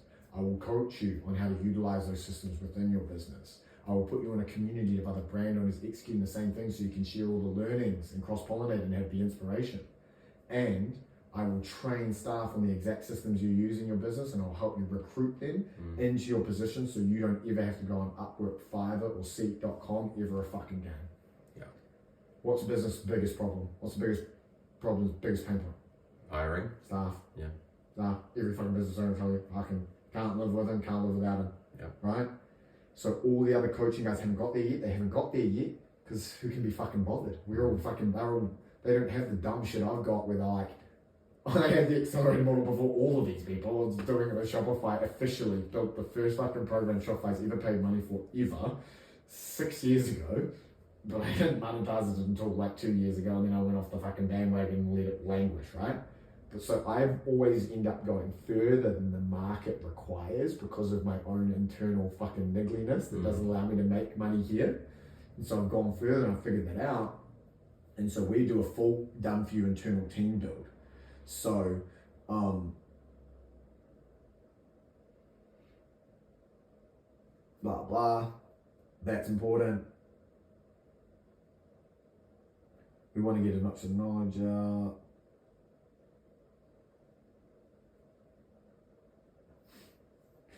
I wrote here as I was writing.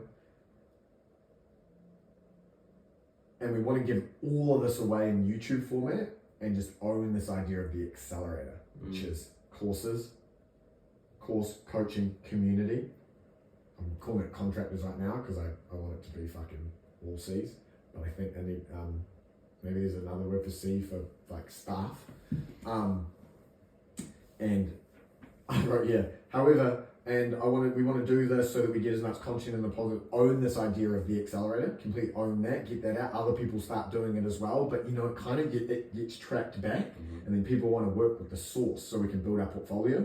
And I wrote here, we want to build our portfolio of accelerators that work together to build a cohesive knowledge base that can empower each other, because what the other piece is if I can select the right 10 brands to work with in the portfolio and then get them into the accelerator, then what can happen is the learnings from each of them, we can cross-pollinate the content, and we can have one core knowledge base of like AI systems, for example, that supplies a whole thing. So we take that like core base and then decentralize it out.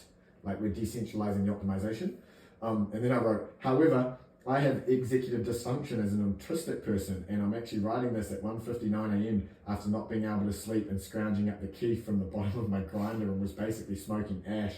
Then I was convincing my best friend to do the thing I'm too scared to do. Then I started to think about how this community would work. Then Ariel changed me. You heard it in the loom. And anyway, this is even...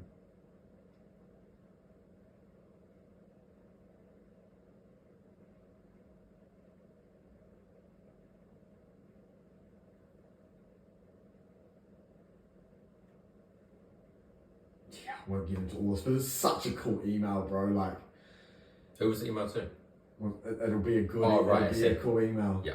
And I just go into how adherence for courses is shockingly low. Like my experience with education right now is no one fucking adheres. You go to a doctor, they give you a chemotherapy routine, you do 40% of it in the wrong order, and you also do some of your own stuff, and then you go, oh, nah, that thing didn't work. But you actually can't know. You don't know for sure if it didn't work. And our adherence, well, at least for me, as a perfectionist, as an autistic perfectionist, and our adherence is like better than most programs, and we get fucking great results, and like, but it might be 40% or 50%, it's still fucking low. And you have all these people that come into the program, they don't do all the stuff, and then they leave having had it not work, kinda, and go, I don't know why, I don't know if it works or not. So, yeah, there's all this cool stuff, I'm not going to go too much deeper into that, but, yeah, that's the model. Podcasts into writing sessions, podcasts and the YouTube and Facebook and shorts and shit into the email list into the free group, courses in there, subscription group for fucking high value coaching, etc., and then high ticket upsell for the accelerator, and maybe I could do the same thing for Troy, take 10% of people's earnings, but I don't want to do that. I think that's a bit weird. That'll have to just be a fucking like annual fee or whatever. Yeah. And that's the thing, and then find the partner to work with on the e-commerce accelerator, which allows me to continue to drive that. That becomes the primary case study for the accelerator, and I've got like the partner to help drive that, because I'm 13 years into e-commerce and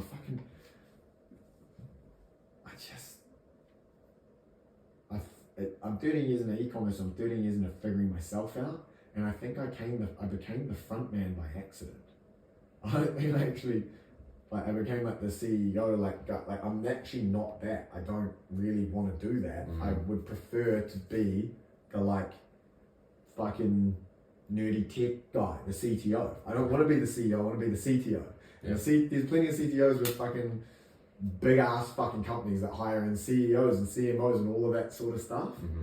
And I just kind of was never there, like, but that's crystallized now. I'm a CTO, and because I envision the future and the way the product comes together, and then I'm like, oh, and I find people and I build the thing and get it together and make it work, and it's fucking amazing, and everyone's like, that's fucking insane or whatever. And then it always falls over when I'm the one responsible for making sure that it rolls out with coherence week to week. I'm getting better at that, and I will be the CEO of some fucking companies one day. I'm just to prove myself I fucking can do it. But it might be 4 years on, and until that time, it's going to need to be like essentially a tech business, which can scale without a lot of staff, which this can do. And I got my 5-man team with Tyler and Nicole and Bridget and stuff. So there's now there's 2 clear groups that we've got. There's 2 clear things. Troy, the accelerator. We've got a plan for the e-commerce accelerator. There is a content system for both creating it and editing it and just posting it. And then there is a monetization strategy to monetize the email list, which is going to be the core of the whole fucking thing, through a group strategy based in school. And both of those communities are going to have significant amounts of no-code bubble technology built, which solves key problems. And I'm JVing with Mitch on the side to build the direct-to-consumer e-commerce arm of Troy, and we're doing apparel, addiction control devices, and like some hot cold therapy shit. There it is. There it is. Smoko time. I need to use the bathroom as well. Yeah, let's do that. Is there a way to just like mute this, or do I just take it off? What's easier? Is there a button? Is there a mute button? I would take it off because I don't know how to work the mute button. Yeah. Good idea. You've got an integrated bathroom. How cool is that? Will work out perfectly, but there are other podcasts weren't this seamless. Well, they didn't really have enough direction. Like I think there was a lot of like, there was like a skeleton of an idea. And I think over the last like 4 weeks or 5 weeks, it's really just sort of like fleshed it out, and we've got like an actual strategy down. It all makes more sense, and all the pieces connect. Yeah, what do you think of the strategy? It's sick. It's really good. It's clear. I did have a question about you were talking about like David Fogarty, whatever his name is, and the other guy that was like going for agencies. What do they do for brands? They have accelerators.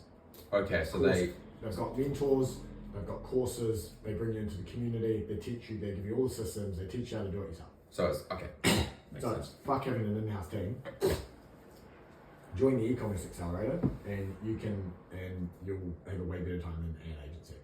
Jay Wright was specifically Davey Fogarty. I haven't seen call out an agency. I don't know. Yeah. And Jay Wright was specifically calling out ad agencies, which makes sense. Like of all, like, you know, Facebook ad agencies, like, oh, we'll grow the thing, da da da. He probably, maybe he really does believe in having like email agencies and all that sort of stuff, but there's still a massive place for ad agencies and all kinds of agencies. It's just lots of them fucking suck. Yep. And that's the other point, man. Like, that's why I know I'm so confident I'm going to be able to effectively bring, as soon as I realized, holy shit, an agency out there, a smart agency owner, when I go and when I explain this pitch to them, I'm like, hey, we can bolt what I've built onto your agency because I don't have one anymore, but actually the thing together with the full resources of the larger team, with me focused entirely as CTO building the system, given that this is happening in the market, because all the agents, the reply is, oh yeah, but like, this is only going to affect bad agencies, you know, like, we're a good agency, so like, we don't have a lot to fear. It's like, yeah, unfortunately for you, That's what everyone says. Yeah. So all the market's hearing, all that's happening to the market is they're constantly saying, yeah, no, we're one of the good ones, and then they're not getting what they think is one of the good ones. So when you say it to them, they're like, Another one, yeah. another one. But what if you brought them in through this new model that everyone's talking about, where you build the in-house team, and then you went, oh, you're really struggling with that bit? Hey, do you want us to just do that for you? Or, hey, let's help you make content as good as we do. Oh, fuck, I just can't seem to get it, like your ads, We'll tell you what, our done for you package is obviously expensive at 8K US. Why don't you take that for 3 months? You can look over the shoulder a little bit, we'll build it out, Oh, fuck, you guys are so good at it, it's working so well. Fuck it, you guys just keep doing that. Yeah. But you proved you weren't just like every other agency. You proved you were a good agency by bringing them in through your agnostic accelerator funnel and then selling them your done for you upsell. And now your ecosystem, because also these other guys, they aren't providing the staff. They haven't got a school where they're training the key skill gaps you need so that you can actually hire these people. You still have to go and get your people, all of that. So if we have the agency support and the staff, and we wrap that in an integrated ecosystem with the best AI tech underpinning it, that's a good model. That's what I want to do with my stuff as well. Is doing what that guy's fucking doing. Teaching people how they can do it themselves. But if they can't be asked, then there's like a done for you thing as well. But it's just more expensive. Fucking you're gonna be a client of the accelerator, sure. Yeah. How much is it? It's free for you. I don't know if it should be free for me. It is. Well, it's $10 a month on Troy right now. There we go. There we go. I'll do that one. I'll do that one. And then there's, like I said to you, I got the partner model. So I'm gonna help everyone. I've only got one right now. I'm doing Woody, and he's different because I'm gonna just coach you ad hoc and show you the systems and you can follow along. With Woody, I'm catching up with him every week, building it out, build their sales and marketing, run the ads. I've done probably 30 hours of strategy with them. Yeah. If we get to that level, obviously it's 50 grand and 20% net. But you don't need that right now. You just need some help getting going, and then I get the case study. And so I'm going to bring you, if you want to, and I'm going to invite you, Buddy, Adam, Chris, Vashil, just all my people. I want to bring them in and be like, you've all got businesses or you're working and you want to, there's a way for you to make this more money online. I think you've got the capability. I'm going to prove to you it's possible by actually just posting it and getting it going. And then I want to help all of them do this thing, and then it's great because I don't need to ask for money from them because they're my fucking best mates that I want to see succeed. So then I can validate out there with them, but not have too much skin in the game where I'm focusing, because I've got to continue to drive the e-commerce accelerator to success. And the one paying client, I've got to focus there, build a system to support and manage that and deliver that. And then the other one, the other case study is Troy. So I got to keep focusing there. But then with that stuff, with my best mates, I can bring them in and just help, with 1 or 2 coaching calls a week. But the main thing I need to do is prove that I can do it. I think from your perspective, I think when I'm actually posting this and this is actually working and it's all going and you're seeing it and you're looking at it and we're sitting in the same room and we've got all access to all the same shit, it's going to be very hard for you to be like when we're 90 days into this, bro, really? It's the animals, he's not going to have a choice. No. Well, yeah, and I've already been sort of doing that in my head as well. It's like when we had that conversation in the car, when I worked out how many hours I'm working and how much I get for it and what I actually do, I'm just like, if I even did 50% of what I could do, even 25% of what I could do, potential-wise, skill-wise, all that sort of shit, I'd be making a month. Easy. Very quickly as well. It's a lot of money. Yeah, but it's not. At the same time, do you know what I mean? It's just in terms of, because when I say it's not, I mean it's not hard. It's not It's a lot of money for you, but it's also not a lot of money. Yeah, that's what I mean. Some people spend that on their dinners and shit, but like Yeah, you got people making like 200K a month, like 10 grand a month for you, and you could send your parents a meaningful amount every month and visit them. And 10 grand a month is like next, it's next door. It's like 10 grand a month, you don't have to do shit, bro. We do that calendar for a couple of months, for a couple of weeks probably, and you're at 10 grand a month. like 12, yeah. Well, fuck, you'll be able to fucking go and see your Fucked parents up. soon. You can go and see them this fucking summer. With that. Cool. yeah. I'm scared of flying though. I can get you some clonazepams or Yeah, I need something. I'm terrified of flying. you know an animal, eh? Just, Well, it's just I'm not in control of the fucking plane, so it freaks me out. I'm so glad you didn't come with me to the office the other day. Why? Because it wasn't 10 minutes when I got in there. There was way more shit than I thought under the stairs.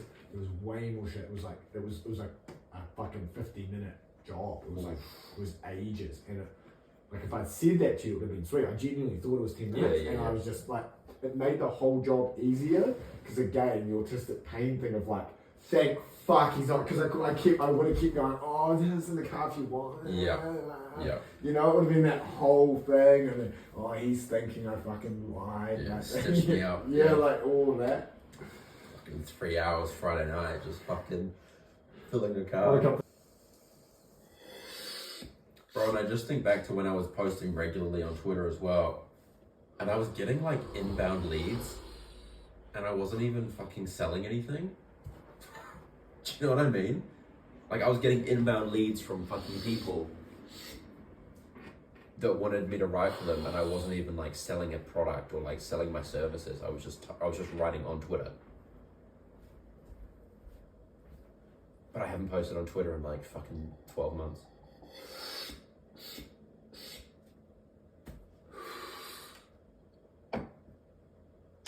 Fuck, you're a dumb cunt. Yeah, no. Nah, that was a test. It makes perfect sense that you haven't posted on Twitter in 12 months. Doesn't it? Think about it. Makes perfect sense to me. Makes perfect sense to me why I got 8,000 fucking followers in 2 months with nil work. And then completely binned the channel. That makes perfect sense. Like that's objectively a worse thing to do. Yeah, maybe. Slightly, whatever. But I'm like, it makes sense. It makes sense. I didn't have a why strong enough. I was fucking scared. And I was a slave to the emotional ping pong of the day. You know? The dog, I didn't have an effective leash for the dog. I hadn't taken him to training. I hadn't given him any fucking love whatsoever. So he had no fucking reason to work with me on it. So I was constantly fucking bashing the poor cunt. He's cowering in the corner. And then the fucking Twitter mailman comes over. And the cunt bites it.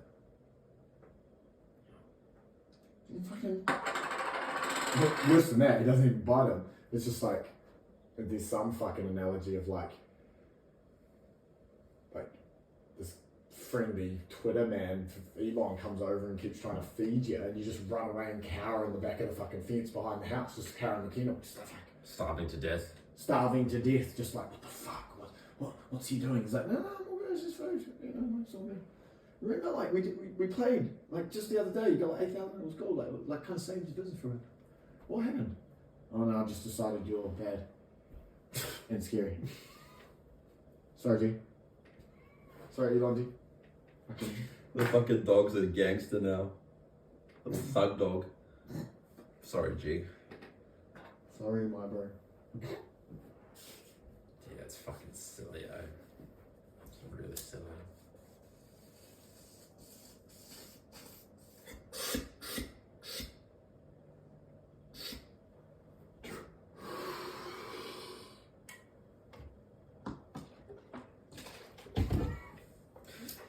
Oh man.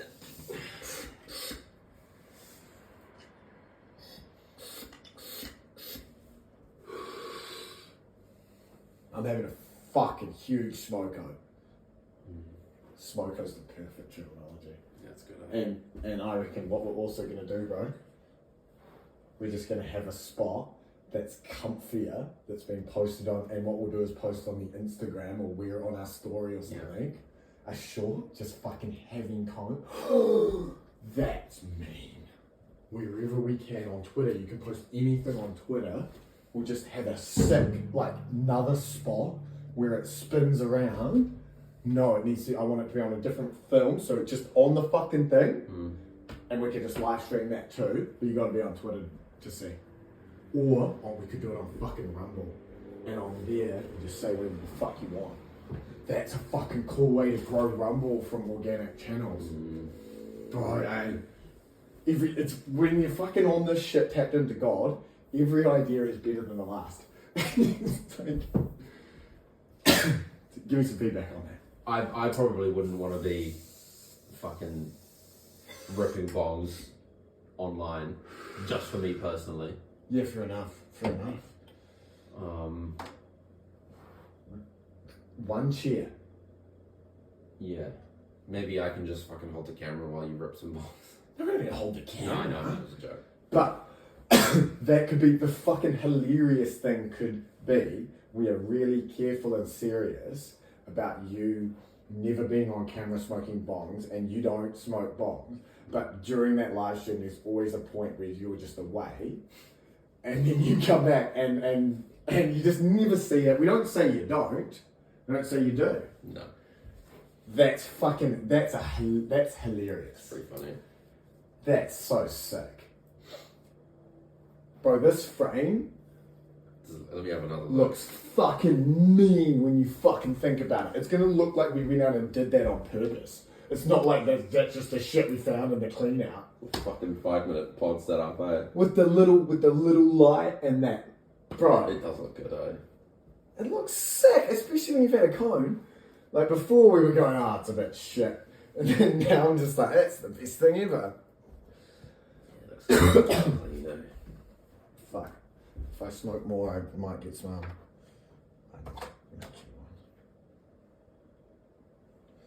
Bro, that is a fucking G move. How long does it tell you how long it's been going for? Oh yeah, it does. Wait, no, it doesn't. What does it? That can't be 10 hours. We haven't been going for 10 hours. No, that's how long it's been filming since I think that got reset. So I think you can reset that somehow. Man, it's fucking cool though, because we've got a cinema camera, and most of them, like a lot of cameras don't have internal cooling, so they don't run perpetually. This one's fucking good. And it just so happens to be in like high quality 4K. So how YouTube videos are, like, if you want to, you can watch them in 4K. Recommend it. Is it still 4K? Yeah. Fuck. That's crazy. Yeah. I don't think I've ever seen a podcast in 4K. We might be the first.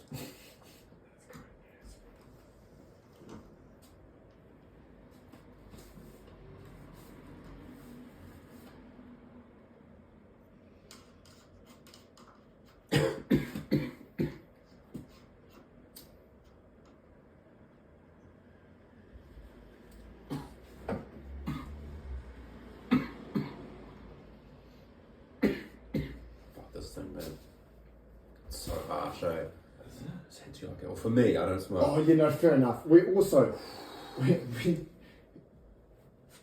smoking weed out of a fucking dry bong. Yeah. Like, not many people do that. No.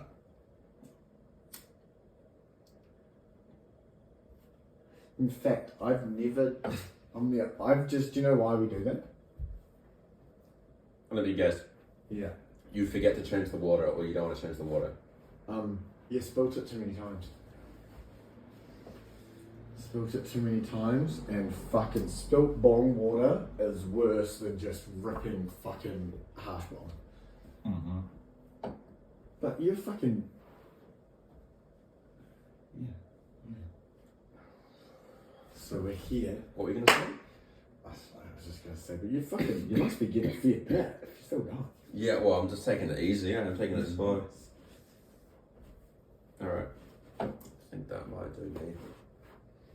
Great, I'm just doing this stone kickboxing. Yeah, nice.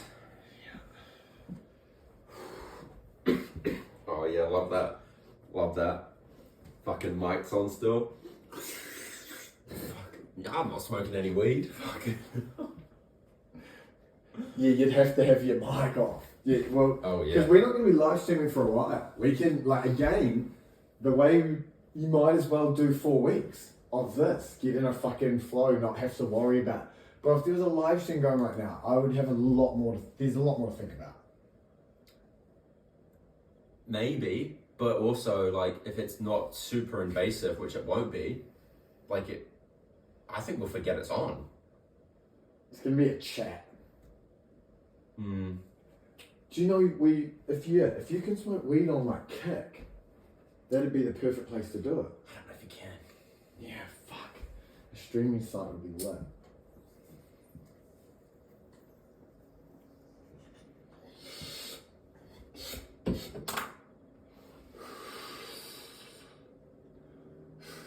Where were you getting those little THC pens from? They're from the States, eh? Nah, I have a guy that can get them in New Zealand. Do you want one? I might get one, yeah, just for like these pods and whatnot. I'd rather just have like that sort of thing Yeah, nice. than like. I've got one. Oh really? Yeah, I can just give it to you. Yeah, I think that'll be better for me, eh? Fair enough.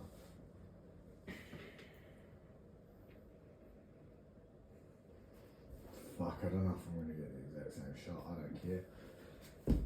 I reckon a funny thing to do as well. When you come back after the smoke on, it's just like wonky, a little bit wonky. Slightly. It's just slightly out. It's Yeah. just slightly up and to the left. Yeah.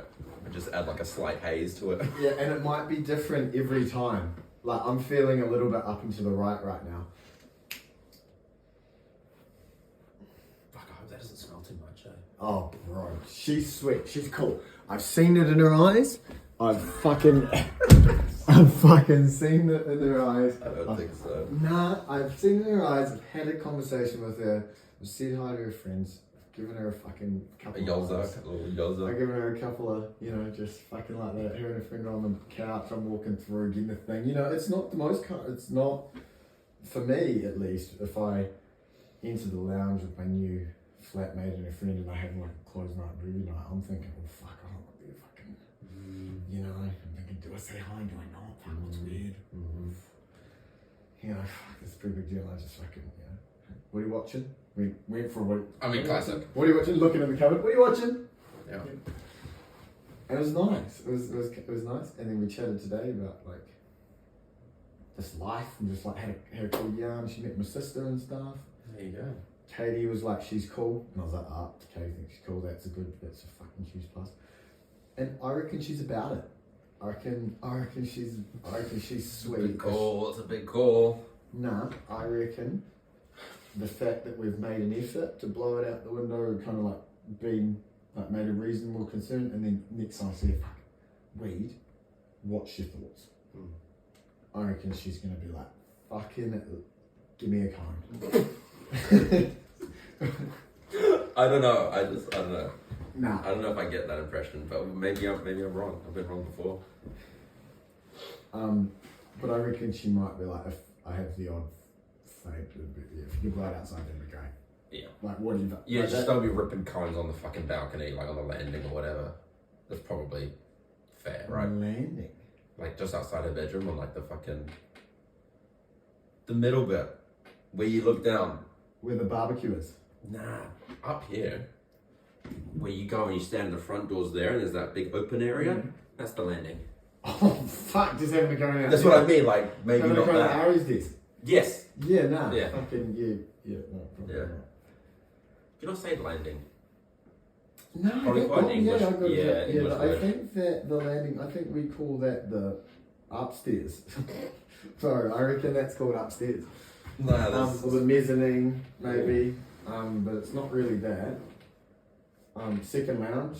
Fuck, I don't know what you'd call that, bro. That's buzzy. Landing. What? Yeah, no, you'd call it a landing. You land, but there's way too much landing for. But do you mean we've got too much landing? Yeah. They would have been better off bringing the little room that fucking what's his face is in, like, way further out, and the bathroom, and just made that like way fucking tighter with doors into more room or closets or something. Because, and key problem, fuck anything, just either a hallway to fuckloads of rooms, like, and like break that into like 4 fucking things, and it's like it's another mega bedroom, or it's a like an actual kind of rumpus room. It just needs to be more separated, or fucking close up the that fucking landing area, so that it becomes a separate space from the downstairs, because the fucking sound travels in such a way that the bottom entire floor, which is an open plan as you can get, single open fucking diamond shaped box. Yeah, fucking bring that up. What does ChatGPT give? What does Midjourney give you? What, for a diamond shaped box? Yeah. Fuck, surely just a box on an angle, right? That's essentially a diamond shaped box, isn't it? Yeah, I don't know. If you just turn a box like 90 degrees. Yeah, I wasn't even. It's like 2 squares. It's like 2 squares put on one of the corners, you know? Yeah. It's kind of like, it's kind of 2 boxes together, basically. Connect 2 boxes at their corners, what do you get? That's my fucking lounge and dining. And then you go upstairs through this fucking hole, which sound lovely. Bro, it's, sometimes I can hear people better in the kitchen than I can in my bathroom. I don't know fucking why. It's something about the sound through that fucking room, up that hole, into the hallway. Something's with the acoustics. Yeah. You can measure them. Yeah. That's fucking weird. And I've got one space. You can't be in the kitchen if I'm on a call. I can't. The kids can't be up there fucking being noisy. No, it's fucked up, eh? That's weird. Whereas if you block it off, at least then you go up the stairs and you could have this like cozy like movie fucking spot, or I don't know, something. Yeah, the house is way too connected, eh? Yeah, just. And why is it even there? Like, it doesn't really, it's just a fucking chandelier. Like, it. Yeah, I think it's just for like aesthetic. Yeah, save on materials as well, maybe. Yeah, but then why build? Just fuck that then. Reduce the overall fucking meterage of the house. Yeah, it doesn't make much sense. Yeah, so you know, if you ever find out what house I live in, don't buy that, because the acoustics are fucked. And if you're my landlord, I'm sorry about that. Yeah, that was a great yarn though. That was a good pod episode. Do you reckon? Yeah, the fucking, what was it, triangle within a square or a cube or some shit. Diamonds. Diamonds within a cube. It's a diamond shaped cube. Diamond shaped cube, that's I couldn't even understand when I played that back to myself. I was like, fuck, that doesn't give me what I want. Nah. No. 2 squares. Yeah. Yeah. Exactly that. Yeah. I don't know what you call that though. That's an S. It's an S. Once you actually get there, it's Simon. It's S for Simon. Fucking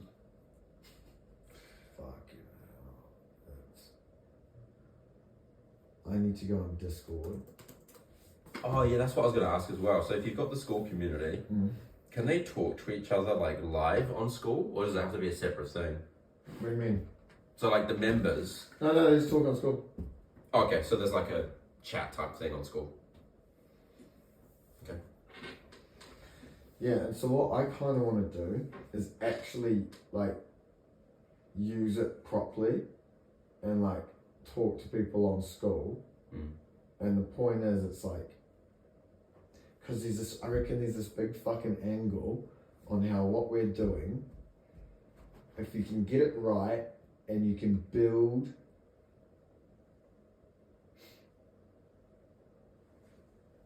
the right thing with this model, and you become a really good acquisition target for Hormozy. Like, you become a good fit for the program by definition of your business is literally figuring out how to build the most comprehensively optimized system for extracting value out of school that can be scaled cross industry and then cross country. And so we're doing things like a digital school with Western knowledge transfer into hotspots for various talents. So India for developers, Serbia for like kind of senior creative developers, Philippines for sales, marketing, operations tasks, Mexico for copywriting and video editing, Ukraine, really good for media buying, fucking website strategists. Those cunts are good performance marketers, Eastern Europeans. Don't fucking know why. Vitali fucking types. Anwar types. There's something about their fucking, they are good in that. And they, you know? Anyway, and we take all of that knowledge and then we pump it into a school for that country, and we create case studies of people like Tyler that go, he went from through 15,000 pesos a month to 180,000 pesos a month. So he makes in like a day what he made in a month, and he's just been working with me for 6 years, and he's smart and he's a good cunt, and he's watched the TV to learn the language, and he's integrated and he's got big goals and he believes he can do it. And we're creating this case study around him in the Filipino school. But imagine the ability to supercharge that with effective operations, because the idea is good, the system's good, the code's good, the whole fucking thing's good. But fuck, if I end up with a team of 10 with sales reps and training them, and I'll just get them my own way, and it'll be fucking niggly and all that shit. But if you fucking take it and run with it, that'll fucking work, and you can get penetration with school at the talent layer, and it's just like a fucking smart thing to do. Because then you can go to all of the people on school and you can just be like, yo, like, here's, like, let's all, fuck, it would be so easy to, like, you couldn't do it within school because you can't be testing this crazy shit, but it makes sense as like a portfolio business. And then I can't think of anyone better than the fucking Hormozis and Sam Ovens, and he's from New Zealand, and I know some of his people. Can't think of anyone better to get into bed with properly and just fucking smack it out. Because I'm also thinking, like, the only thing that's held me back, is coming to terms with like what's happening in impulse control and decision making that has led to like not actually getting a lasting win. If you put that aside and look at it objectively, like, each time it's been the right business with the right funding, with the right plan initially in the right industry. But fucking, and first to market. Mm-hmm. And so you go, okay, we're doing it again. But this time we've fucking actually got it figured out, blah, blah, blah. You don't it's kind of opening my horizon, and I'm thinking I can go. It's interesting thinking about this being posted because it's taking ages and I'm saying the same shit, but it's funny because I'd still do it because this is like valuable. It takes a bit to like get these concepts out, and then I fucking lost my place because I started having that, I've literally can't remember anything that I was talking about. You were saying why it's so good for those sorts to get in bed with you. Because I'm at a level where I can produce something like that, and just because I'm getting started with school, I don't need to fucking think about funnels and blah blah blah blah blah. I can talk this level of game and come in here, and if I actually perform and stay consistent and execute what's in the calendar, which is actually under control and reasonable, there's the runway, there's the financial runway, there's investors that would put money in if it was required. And we're moving about it, like based on the strategy, we're moving as rapidly as we need to. Anyway, that was just a different frame that I kind of allowed myself to step into. But a lot of people can do that, I think. You can just I'm just trying to turn it into a platitude. But basically that's letting myself believe, like,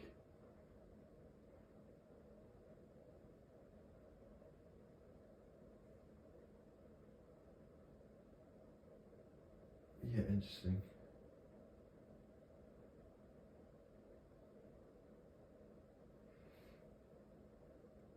Because like I'm doing deals and the deals I'm thinking about doing and stuff in my head, and then I'll say that out loud, and it actually doesn't align. Because I'm actually kind of like actively pursuing deals, which aren't at that level. So that whole yarn, classic giving the old advice, not doing it. But that's good. That's a fucking great example right there of just an AI voice to fucking, just straight into whisper. Or I don't know, it might have to go through Descript, I'm not sure.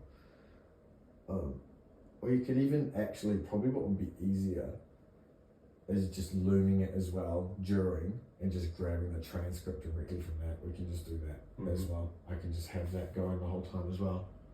And then that's cool as well, because then that pack can go to the editor, and if there's ever any looms or whatever, he can just edit in what's necessary. Yeah. That's production, though. That's what we'll ask Ellie. Yeah, that's what we'll get to do with Ellie. Because this, I think, I don't give a fuck really about the audio quality and shit like that at this point. If the thing that syncs this is the audio quality, fuck, I don't want to do it. It's like, I actually saw a really good short on that as well. Fuck. But it's a bit late for that. Because I wanted to succeed with my content on like a low budget, because then I know the story's good. So like shitty audio and shitty phone. And then you just scale, and then as soon as you go, you like know it's gonna work really well, and then so you do the other shit around it. Fuck, I need another comb. So we've kind of lost our place tonight. You're opening a different one. Didn't you just open one? Yeah. 2 at the same time? Yeah, this is the indica. I need to come down. Oh, it's a different one. Okay. I thought you were opening 2 at the same. No. But I could definitely have a you could also just have like a director's cut edition, which is like on Rumble or whatever. That's just only the properly crazy shit cut out. Shit you just can't say. Yeah. I know, but when it's live streamed, you're just not going to be able to do that. That's the thing with live streaming, yeah. You have to be careful. Bro, you have to be careful. I could easily fuck that up. That's why I don't want to do it straight away. I need to... Because, dude, I reckon... Yeah.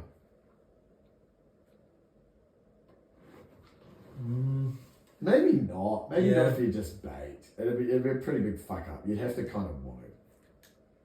Yeah. It has to be really bad. I think. Should be right. Should be right. I was supposed to do some work on the old modules today. Fucking didn't. Look at this medical fucking kush. That's crazy. It looks like a little tree. Look at that medical fucking kush. It's not a plant at this point. This is a fucking diamond. This is a fucking diamond-shaped box of gloriousness. Look at the fucking thing. Isn't it weed like pretty crazy though when you think about it? Like, why does it do that? Bro, look at the fucking colour. Look at the crystals on that cup. This thing is more... Yeah, it looks like it's come out of the fucking Himalayan mountains or some shit. It looks like pop salt. Yeah, that's what I mean. Like, I mean, you don't get... This is some wild shit. And they just sell it to you by the bucket load, man. I'm gonna have to get it. I'm gonna have to edit this anyway. Fuck. yeah. It's a big job. We, bro, great. Fuck it. Good excuse to get off. We're gonna get this out, so and there's a little bit to edit now. I don't know how to edit videos. We have to figure it out. No, I've got it. I can do it. We'll just fucking do it. I'm Okay. just gonna help you do it. We're just gonna do it. Okay. I'll lead it.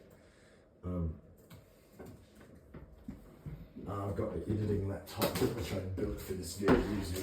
Alright. Fuck, it's downstairs. Okay, but yeah, we can finish this up. Okay, and then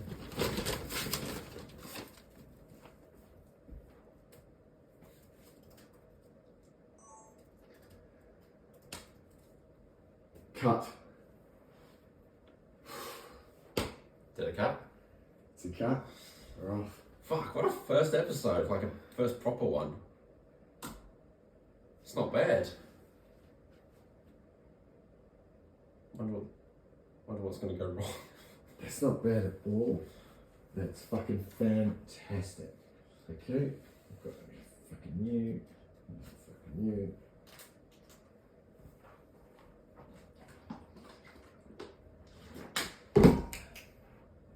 Oh yeah. Wow. Oh, what do you reckon? Absolutely clinical execution. Just like calm during the big moments. Wonderful stuff, really, all round. Absolutely just fucking murdered it, you know? Kicked its little ass. What do you think was the best moment? Oh, I couldn't tell you that. But I couldn't tell you my middle name right now. I'm fucking cooked. I'm high as giraffe pussy. That's fucked. Yeah, fuck, that was wild.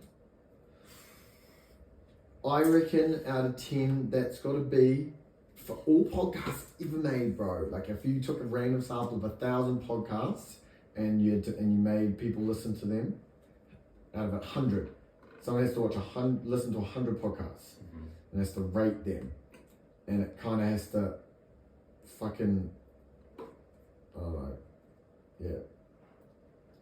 100 podcast samples, 100 podcast trailers based on the first episode of all the podcasts ever made. The first episode turned into like a trailer, so like 3 or 4 minutes worth of shorts, and someone has to watch 100 of those, right?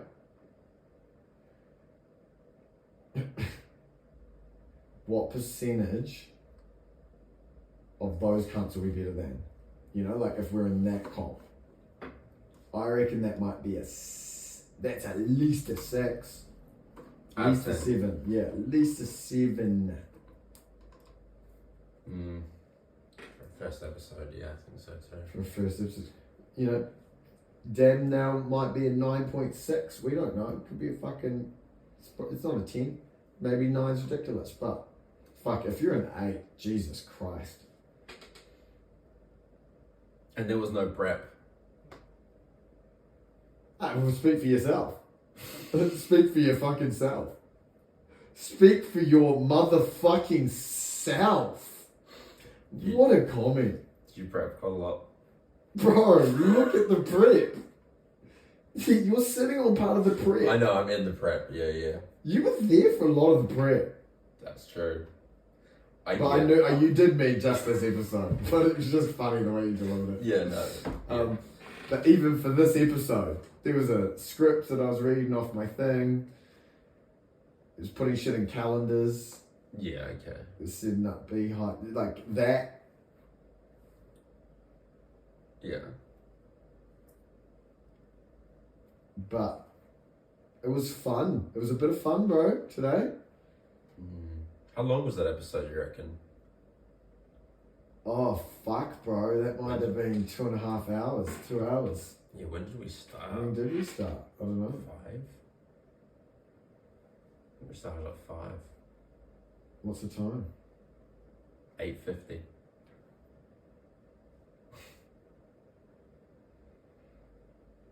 Yeah. So maybe it's bollocks. What if it is? What if it's just shit? Yeah, what if it's just utter bollocks? Well, I mean, maybe we shouldn't post it. No, we should, I mean, let's have a look at it. Let's try and, we have to edit it anyway. We can't just post it as it is. Too much has been said. Fine, me. Yeah, too much has been said. So you just need to trim it. It'd be fucking funny if there's no audio or some shit, eh? I hope not.